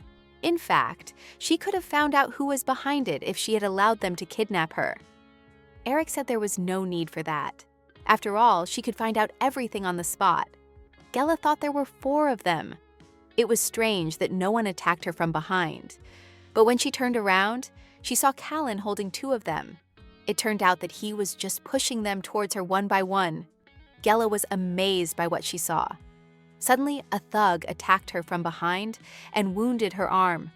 And while Gela was dealing with these guys, Sir Callan was muttering numbers. At first, she thought he was telling her how many she could handle, but the numbers kept decreasing until they reached 16. Eric explained that it meant she was as good as his brother was at 16. That was Callan's way of expressing his admiration. But how was Gela supposed to understand that? She was just furious. When they caught them all, he asked her why she needed a dagger if she was just going to fight. Gela replied that she needed the dagger for interrogation. She had 2 of them conscious, and she started with their fingernails. Eric stopped her, apparently because it was hard for Misa to hear such things. However, Misa smiled as if she was very interested in listening to this. Erica was surprised by this reaction. Why was his wife smiling in such a situation? Then he asked Gela to continue the story. After Gela punished them, they confessed that they were members of a thieves' guild. But according to Callan, they had been expelled from there as well. Eric suggested that someone had simply used them. Gela said that they didn't know who was behind it. They had just been promised money. As Gela found out, their task was to kidnap her and rape her for 3 to 4 months. And then, when she got pregnant, to deliver her to the Margrave's estate. Eric was surprised by her story, but he had his suspicions about who might be behind it. Gela said that it had been difficult for her. Her wrist still hurt, and she asked if she would get a raise. Eric said that this was not something that could be solved with money. Gela sighed, but she was glad she had gotten her revenge, so she had no regrets. Eric said that instead of money, he would buy the smithy she was saving up for. Gela was thrilled, as this would be a great help to her father. He said that at the beginning of next month she would have the title deed. Then Gela said that she was dirty and would rather go with Callan. And then she immediately ran out of the carriage, beaming with happiness. Once they were alone, Eric said that they had sunk to a surprisingly low level. Eric thought that they were planning to frame him by using Gela to cause a scandal. Miesa said that the palace maids considered Gela to be his mistress. Eric exhaled and asked if Misa was all right. All this talk of torture was terrible and probably reminded her of the past. Misa said that she saw blood for the first time as a child, and she was very frightened. She even had nightmares, but now she was used to it, so everything was fine. Eric asked if she saw blood often. She said she was more afraid of laughing, and later she even slept among the corpses. Then people finally thought that Miesa had gone mad. But about 2 years ago, the maids began to suspect that she was sane, because by that time, everyone who was supposed to die had died. So there was no longer any opportunity to sleep among the corpses. Miesa said she had done well, and all the people who had doubted her quickly shut their mouths. Eric was afraid to imagine what she had gone through as a child and what it had cost her to survive. He couldn't understand why she spoke so calmly about blood and death, but at the same time, she was so afraid of birds. And for some reason, she couldn't enter a church. Something was clearly wrong here. Eric asked if there was anything else his beloved wife was afraid of. It's okay if she didn't want to talk about it. He said she didn't have to force herself, and hugged her tightly. Misa said she didn't like talking about her childhood. She didn't want to remember it, even the happy moments. Eric asked if he could ask her why. Misa said it was a big secret, and now she was expecting a generous reward from him. She suggested they finish what they had started the night before. Even now, when Misa remembers her mother, she feels sad. Misa's mother scolded her for eating yet another piece of candy. Misa's childhood in the Celia Palace was full of happy moments, although it was not as beautiful as the Central Palace. But her mother was there, sometimes strict, but still loving. She often frightened Misa with stories of a goddess who came to disobedient children. However, even so, The moments with her mother were the happiest for little Misa. All the people in that place smiled warmly at her. Although it happened that the king's courtier came to her mother and whispered something in her ear, on such days her mood remained gloomy, which greatly disturbed Misa. That day she had a bad feeling. Everyone in the palace looked gloomy. On top of that, it was raining heavily. Could he somehow predict Misa's future? That day, it seemed to her that a goddess from a fairy tale had come to punish her. Thunder rumbled across the sky, its sound echoing throughout the palace. That day, Vermel invaded Celia's palace. That day, her mother told her that she must have done something wrong. Outside the window, she could hear incessant cries. She made a mistake and must be punished. However, Misa must survive no matter what. She told her to hide among the corpses or pretend to be crazy. Misa did not understand why she had to survive at all costs. Perhaps her mother thought that Vermeer would soon be overthrown. Over time, she came to consider her words irresponsible and selfish. After all, she was an 8-year-old child who did not know how to survive. In the end, she managed to save her life. She tried very hard to survive. Misa did not think she would survive that day because of her luck. On the contrary, she thought it was all punishment from the goddess for not listening to her mother. Since then, every day has been a torment for Misa. All these thoughts were in Misa's head during sex. Because of her mother's dying words, she firmly believed that she had to survive, either by hiding under corpses or pretending to be insane. During the first few months, when Misa fell asleep in the main hall, she was very scared. For a while, Misa was very depressed thinking about her mother, but after a while she could no longer cry. Her mother was a very kind and caring person. Misa's name was chosen by her mother, who begged His Majesty for several days and nights. Did her name have a special meaning? Moaning, she continued to remember the past. To pronounce her name, your lips must stretch into a smile. That is why her mother gave her this name, so that everyone would smile when they said it. Her mother told her that all the people around her would undoubtedly make her happy. Misa cried from the pain of her wedding night and from memories of her mother. Although Eric tried to be as gentle and careful as possible, his genitals were too large. But Misa was glad that they were having sex now. After all, now Eric would not be killed, and she would not be returned to the king. Someone in the past had mocked her, calling her a thing. They said it was better to be an animal than a human in her position. Grabbing Misa by the hair, this person dragged her away by force. In the palace, everyone treated her worse than an animal. Her maids insulted her in every way for not knowing how to eat and drink properly. Despite this treatment, she hated this man more than anyone else, King Murmalik, who had killed her mother and all her sisters and brothers. The next day, Eric and Misa lay in bed. Eric admired his wife's beauty. She was beautiful and shone like the sun. When he woke up, he continued to look at her silently, unable to take his eyes off her. The fact that she was sleeping soundly in his arms already gave him immense pleasure. In addition to last night's story, Eric wants to ask her many more questions. But for now, he just hopes that as she opens up to him, she won't get any new scars on her heart. Suddenly there was a knock at the door. Eric had received an urgent letter from the Knights. At Eric's request, the Knights investigated the Crispin family and discovered the identity of the old woman. It turns out that the old woman is the mother of the deputy captain of the Crispin family Knights. Eric had heard of him before. He is ruthless and highly skilled, but he was never able to take the captain's place. For several generations, his family had done all the dirty work for the Crispin family. His father was executed for rape and abuse. However, there were rumors that this was a cover-up for the head of the family's misdeeds. Despite all this, he is still loyal to the Crispin family. The knight suggested that he may have given up revenge for the sake of his future.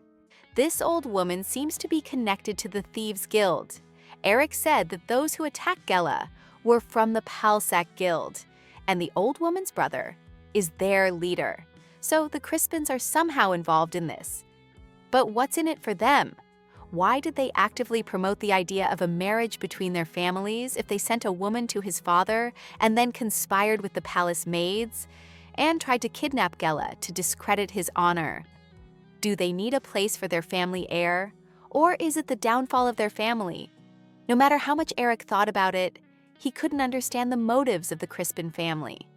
Eric called out to Callan and told him to report back later on their latest movements. Erica was also concerned about how easily they had obtained this information.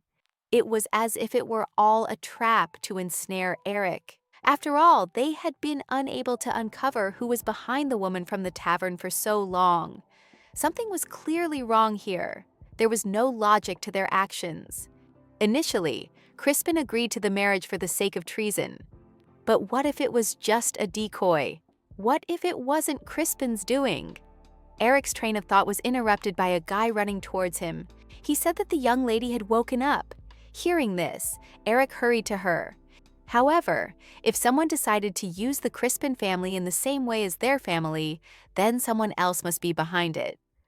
Only one person comes to mind. The palace maids were standing in the bedroom and were surprised by what they saw.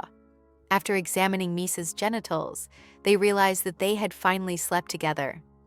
They were pleased with Misa's new development. The maid Malika said that now she needed to be prepared. Misa did not understand what they were planning. Malika brought lots of cosmetics, beautiful clothes, and jewelry. After making sure the door was locked, they got down to business. Although they managed to get rid of Gela, the knights now won't let them pass. Malika told Diala to hold Misa tightly in case she started to struggle. Misa was curious to know what they were up to. The maid said that from now on, every morning would be like this for Misa, because she had finally managed to get her husband's attention.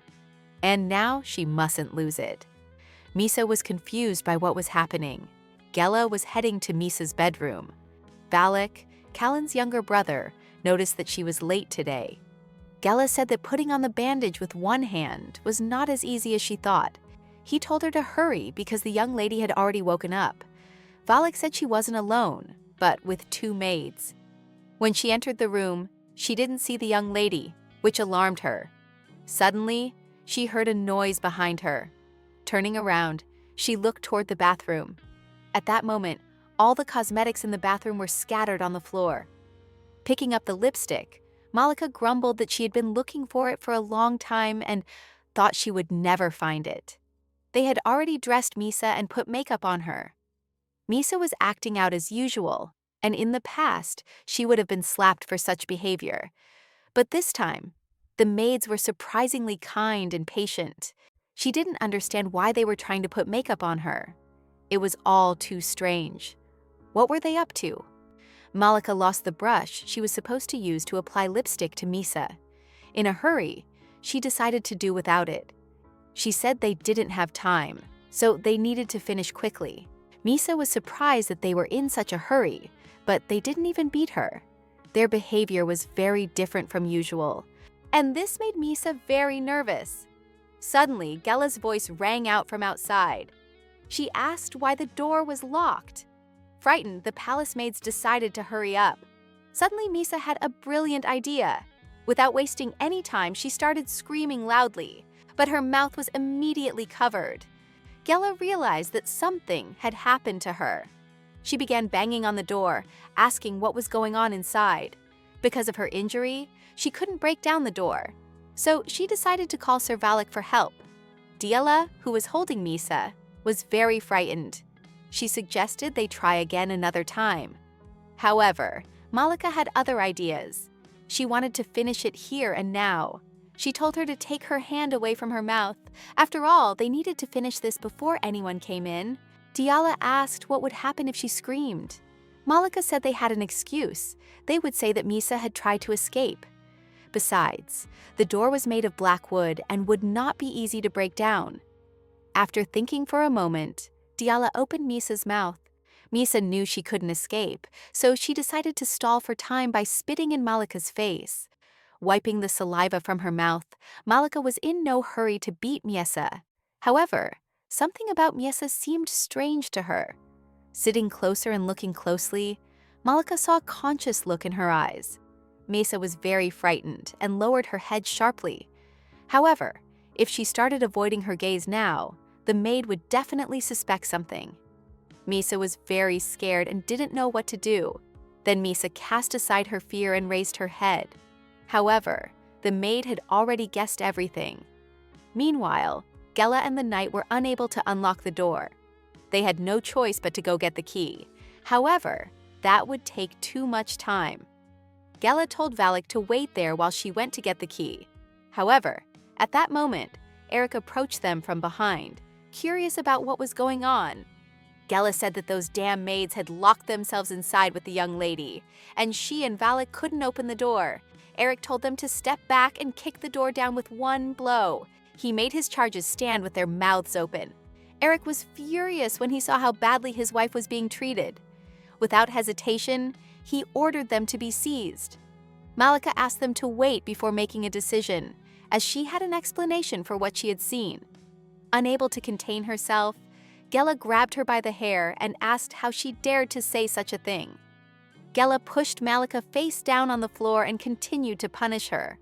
Malika screamed that she had no right to treat her that way. Approaching his wife, Eric asked if she was hurt. Seeing Eric, Mesa felt relieved. In his arms, she felt good and calm, that familiar pleasant smell and the warmth of his body. She felt safe next to him. At that moment, Malika asked Eric to listen to her. However, Eric simply got up and walked away. Suddenly, the maid screamed that Mesa had been pretending all along, that she had deceived everyone, and that she had been of sound mind the whole time. Turning around, Eric ordered Gela to shut her up. Gela immediately obeyed his order. Hugging her gently, Eric said he would take care of everything, so she didn't need to worry. Mesa was shaking with fear. Eric was also a little nervous, but he was sure he could handle everything. Later, the knights and those who were there gathered near their room. Eric asked if Malika had definitely been holding the potion in her hands. The knight said yes, and it seemed she had been trying to apply makeup. Eric said that was strange, because when he went into the bathroom, he saw signs of a violent struggle. And if Mesa resisted, there must have been a reason. Gela said something was wrong and asked for 2 days to investigate. Eric said that 2 days was too long to wait. Couldn't she do it faster? Then Eric turned around and approached the palace maids. He dipped his finger into the lipstick jar and brought it to Malika's face. He asked what was in it. When she saw Malika's lipstick, she turned away and flinched, afraid to touch it. Judging by her reaction, there was something poisonous and dangerous mixed in. However, Eric was determined to test this cosmetic on her. He smeared it on Malika's mouth and ordered the knights to hold her so she wouldn't spit it out. Eric pressed lightly on her throat. After Malika swallowed a piece of lipstick, less than a minute later, foam began to come out of her mouth. Eric and the knights silently watched what was happening to Malika. The maid was horrified by the sight of Malika. Gela checked the maid's pupils and said she was dead. Eric was furious. Judging by what was happening, they were trying to slowly poison him through Miesa. After all, instant death from an accident would have looked too suspicious. Sooner or later, the Chladni would realize that Crispin was behind it, and that would sow discord between the families. But how far had the king thought this through? Does he plan to accuse them of neglecting the princess, or will he accuse Crispin of conspiracy? It doesn't matter, because the king wants to destroy both families. Eric turned to the second maid, named Diala, and asked her how it happened. She said nervously that she didn't know, but Eric could tell from her face that she was lying. Coming closer, Eric said that Malika had a lot of problems, didn't she?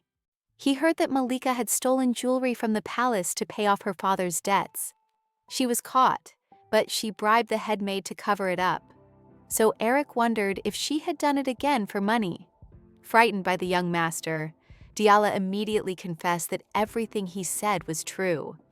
Eric listened to her words in silence. According to Diala, the Crispin family was also involved. Then Eric ordered Callan to go to the palace and tell the king that there had been a conflict between the two families, that the Crispins, blinded by greed, had tried to harm the young lady Chladni. Eric said that from now on, this room would no longer be used, and that the servants should prepare a room on the third floor. Gela was ordered to examine the body and determine its components. The head of the Hladny family was not yet present. He was still busy with his mistress. Then Eric went to check on his wife and mother. Madame Hladny was furious at the Crispin family's audacity in going against them. First, she dropped her handkerchief. Then she said not to have children, all of which made Mrs. Hladny insanely angry. Eric said that it didn't matter now. Since the maid who had been sent from the palace had died, they needed a witness. Adele was tense from what she had heard because, in her opinion, it would lead to big trouble. She believed that this woman would ultimately cause the fall of the Hladny family. Eric said that someone from the palace would soon be sent to them to confirm Diala's testimony. Mrs. Hladny thought about it, because the king could take Diala away and falsify her testimony to get rid of them, and he wouldn't even listen to the witness. After thinking it over, Mrs. Hladny asked Adele who was least influenced by the king. Adele said she didn't know, but thought it was the head of the Salakez family.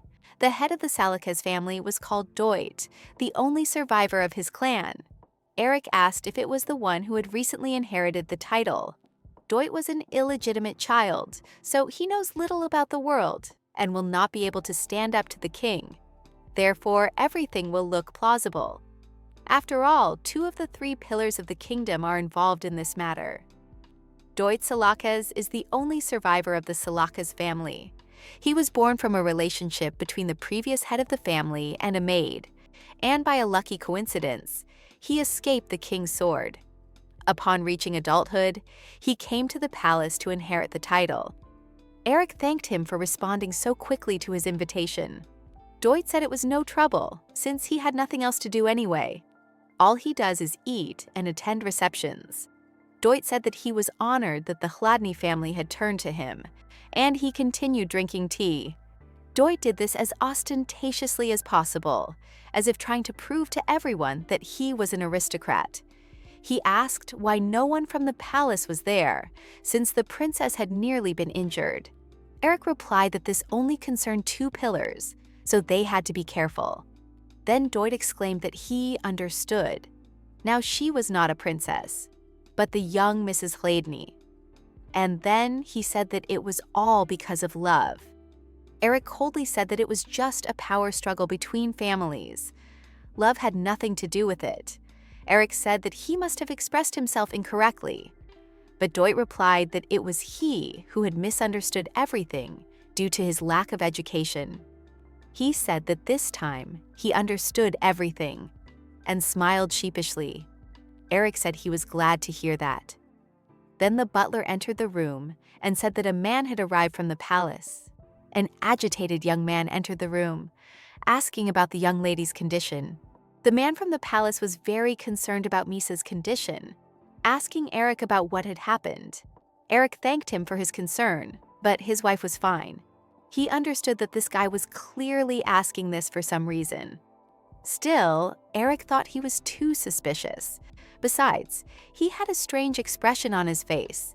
Eric said that given the seriousness of the situation, he had invited Duke Salakez.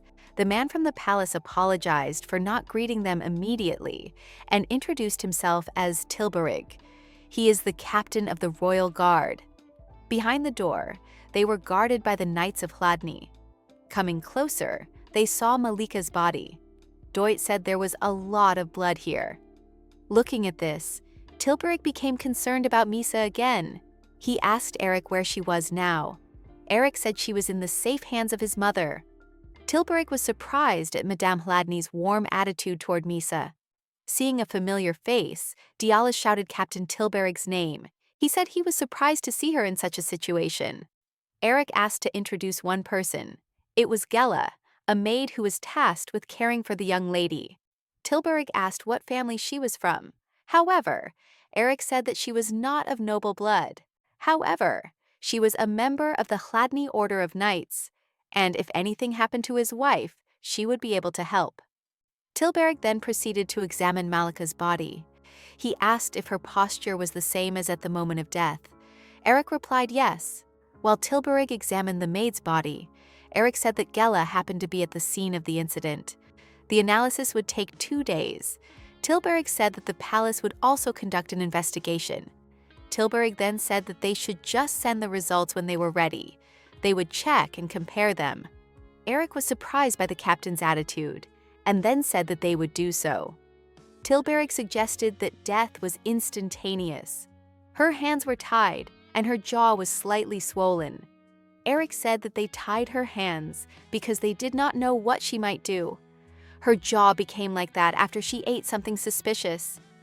Then, turning to Diala, Tilburg asked her to tell him everything that had happened. Shaking with fear, her voice trembling, she said that she knew very little. After all, Malika had acted on her own, perhaps relying too heavily on her husband's authority. She continued to justify herself by saying that Malika had stolen the princess's jewels and had even taken a silver bowl from the palace on one occasion. Malika had always had bad habits, and she should have been caught and expelled from the palace long ago. She then said that Malika had recently begun to associate with the Crispin family. Under the pretext that the Marquise's daughter had lost her handkerchief, their maid secretly met with Malika to discuss everything. They planned to kill Princess Misa within 2 years. In the end, they even got hold of such a dangerous thing. Looking at the lipstick, Tilburg asked why they had suddenly decided to apply makeup to the young lady. Diala said that the reason for this was the closeness between the young lady and the young gentleman. He cares for her, and they spend a lot of time together. In the mornings, their bed is so messy that they blush. According to Malika, this was supposed to be their excuse. After all, the princess must keep the attention of her husband, whom she had worked so hard to win. Deutsch said that everything was clear here. But wouldn't it be fair to hear the testimony of the Ladny family's maid? After all, she looks like she has something to say. Then, with Tilburg's consent, Gela said that what she saw differed from her words. When the young gentleman broke down the door, she saw the young lady trying with all her might to escape. But Diala twisted her arms. Dahlia began to justify herself, saying that she was just following Malika's orders. She herself would never have done such a thing. Then Gela asked Valak to sit on the floor. She then showed everyone how Diala had held the princess. She said that Diala had been very cruel, forcing their young mistress to sit there like some kind of criminal. Tilburg then ordered the guards to take Diala away. Diala began to scream that she was telling the truth. The young master behaved as if he was ready to help her, but he was playing with her. She had been deceived. In the evening, Eric came into the room with Misa and his mother. He thanked his mother for taking care of her. Madame Hladny asked how everything had gone. Eric replied that it had all gone quickly. At least Tilburg had acted sensibly, although some of his words seemed strange to him. Mrs. Hladny said that this was rather strange, that she would find out everything herself and let them know. According to Adele, the second son is a member of the order, but since he has a poor relationship with his family, it would be better to contact them through another family. Then the butler entered the room to announce that people from the Crispin family had arrived. Eric was annoyed by such a sudden visit. The butler said that they looked suspicious, one rather ignorant for a servant, and the other in a cloak that completely hid his face. The rude one had a rather large build, and the second one was too petite for a man. Eric asked Lady Crispin what she was doing there. After all, as soon as his wife woke up, he would leave. Lady Crispin said she knew how rude it was of her to arrive unannounced at such a late hour. Eric asked her to get to the point. As it turned out, she had come to ask for mercy. She began to talk about how her parents were too greedy and ignorant. They believed the sweet talk about rebellion, but unfortunately, they had no good intentions. Her father was a foolish man, and the king didn't care about him. Therefore, he would never recognize Crispin as head of the house. It all started with Countess Carlyle. The Carlyle family is afraid of even the king's sigh, so they are ready to fulfill his every wish. And so the Countess started all this talk of rebellion. If her parents were even a little smarter, they would understand that this is all the king's plan. Eric thanked Lady Crispin for her honesty. He knows perfectly well that she did not start all this. However, His family has no choice but to ask Crispin. Or should they ask the king? Lady Crispin was frightened and said that he was saying terrible things. She said sadly that there was nothing she could do, as she was just a simple daughter. She could only hope for his leniency in this matter. Eric asked her directly if she really thought peace between their families was no longer possible. However, Lady Crispin was uncomfortable and asked if they were still trustworthy. Eric asked one last question. Had they sent the courtesan from the outskirts? Lady Crispin replied that they had not sent her. The courtesan had appeared after the plan had been made. When they learned that the courtesan had moved to the capital, they sent a man there. Eric asked how far their man could go, how much he could find out. The guy guarding Lady Crispin just shook his head. Eric said that apparently Deputy Captain Crispin did not have a very good relationship with his mother. Lady Crispin said she would try to find out everything and then contact him. Eric plans to close the case as a minor dispute between families. However, he will request reasonable compensation, so he wants to obtain information along with compensation. And of course, he intends to press charges against the Facade Guild for attacking his man. Lady Crispin sighed and said she was very ashamed. Suddenly, the head of the Ladney family appeared at the door. He said that previously they couldn't stand the sight of each other, but now they were having secret meetings. He was clearly unhappy with what he saw. After saying goodbye, Lady Crispin and her escort left. Eric asked what had happened, that his father had only just arrived. Chief Ladney asked Eric if he had killed the palace maid for the sake of the woman digging in the garden. Eric said it was funny to hear this from someone who didn't know the whole situation. Chief Ladney was angry. Was he really going to give Amberic, who was just waiting to take his place, a chance? Then Eric said that the same could be said about him. Wasn't he giving him a chance to take the coveted position of chief? Chief Ladney's face contorted with anger. He called him just a boy. Coming closer, Eric asked if Chief Ladney knew that the king was actually behind everything that was happening. The woman he spends time with, as well as Crispin's marriage, were all part of the king's plan. The king was pulling the strings, and they were merely his puppets. The leader was stunned by what he heard. Eric said that a report from Callan would arrive tomorrow and that he should listen to it carefully. Chief Ladney stood there completely lost.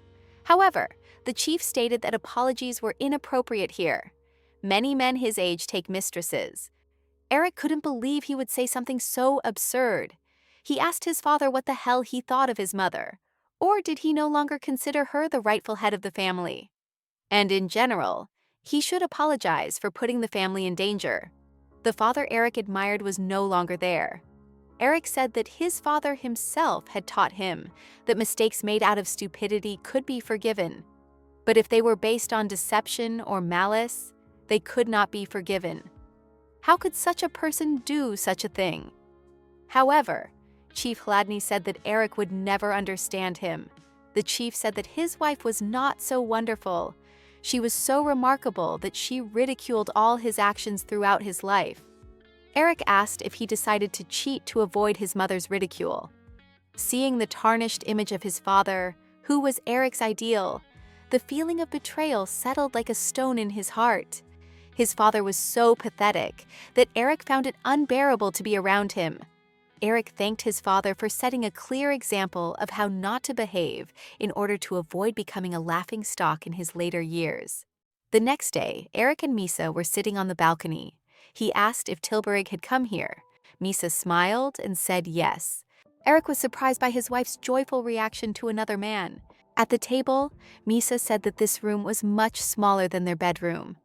Eric replied that if she was uncomfortable or didn't like something, they could leave. Misa sat lost in thought. Suddenly, she heard Eric call her and turned around. Then she apologized and said that the room wasn't that small. Eric asked if she was okay. Misa started talking about the room and how everything was fine, but Eric asked about her. If something was bothering her, she should say so. She said she didn't know, but in fact she had a lot on her mind. In particular, thoughts about Malika, who had constantly tormented Misa and ended up dying so easily and absurdly. When Misa first heard about it, she even felt sorry that she hadn't seen it with her own eyes. However, her confusion soon turned to fear. And it wasn't because of her senseless death, but because she had learned her secret before she died. At one point, Misa was intoxicated by the attention of the Chladni family. This made her too relaxed. After all, for 12 years, no one in the palace even suspected anything. But here, her secret was revealed twice. This cannot be just a coincidence or bad luck. She wondered if she could reveal herself to the Chladni family and let them treat her like a human being. However, she told Eric that she just had a lot on her mind. He hugged her tightly and told her that he was there for her and that everything would be okay. As soon as Eric hugged Misa, all her thoughts immediately vanished. He suggested they go outside and get some fresh air. Eric's touch was so gentle and warm that Misa felt that a peaceful life was possible. Eric sat Misa on his lap and pointed to the moon. He said it was very bright tonight. Misa admired the full moon with delight. Suddenly, Eric asked if she was troubled by anxious thoughts. She said yes. Eric said he knew a way to deal with it. He warned her that it might seem childish. First, Misa had to close her eyes. Eric often did this to calm Rosie down. Eric asked if she could see nothing but darkness now. Misa said yes. He told her to imagine that the darkness was her thoughts. Then she should gather them into a pile. Misa asked what it meant to gather them. Eric said she needed to imagine how she was folding them in her head. She asked how long she should keep folding. Eric replied that she should keep folding until they became one pile. Then she should imagine putting them into a bag. Eric asked if she had put them in, and Misa said yes. Then he told her to throw the bag far, far away, so that it couldn't even be seen. Eric asked Misa how she felt now. When Misa opened her eyes, she sat there looking as if nothing had changed. Eric questioned her, but judging by her reaction, it didn't work. Eric thought to himself that he had used this on a 6-year-old girl, so it was unlikely to work on an adult woman. Then Eric asked Misa if she wanted to hear stories about the stars. She was interested. He pointed to the sky and asked if she could see the clusters of stars in the sky. Misa nodded. Eric said that if she looked closely, she could see the constellations. So Eric spent the whole night telling his wife different stories about the stars. Misa liked it so much that she asked for more, but Eric said that was enough for today. But tomorrow they could continue. Misa asked sadly if it was time to go inside. Eric noticed her desire to stay and said that if that was what she wanted, then that was what he would do. Eric then asked if she knew Tilberig. Misa said she did. Eric asked what kind of person he was. However, Misa called him a fraud and a traitor.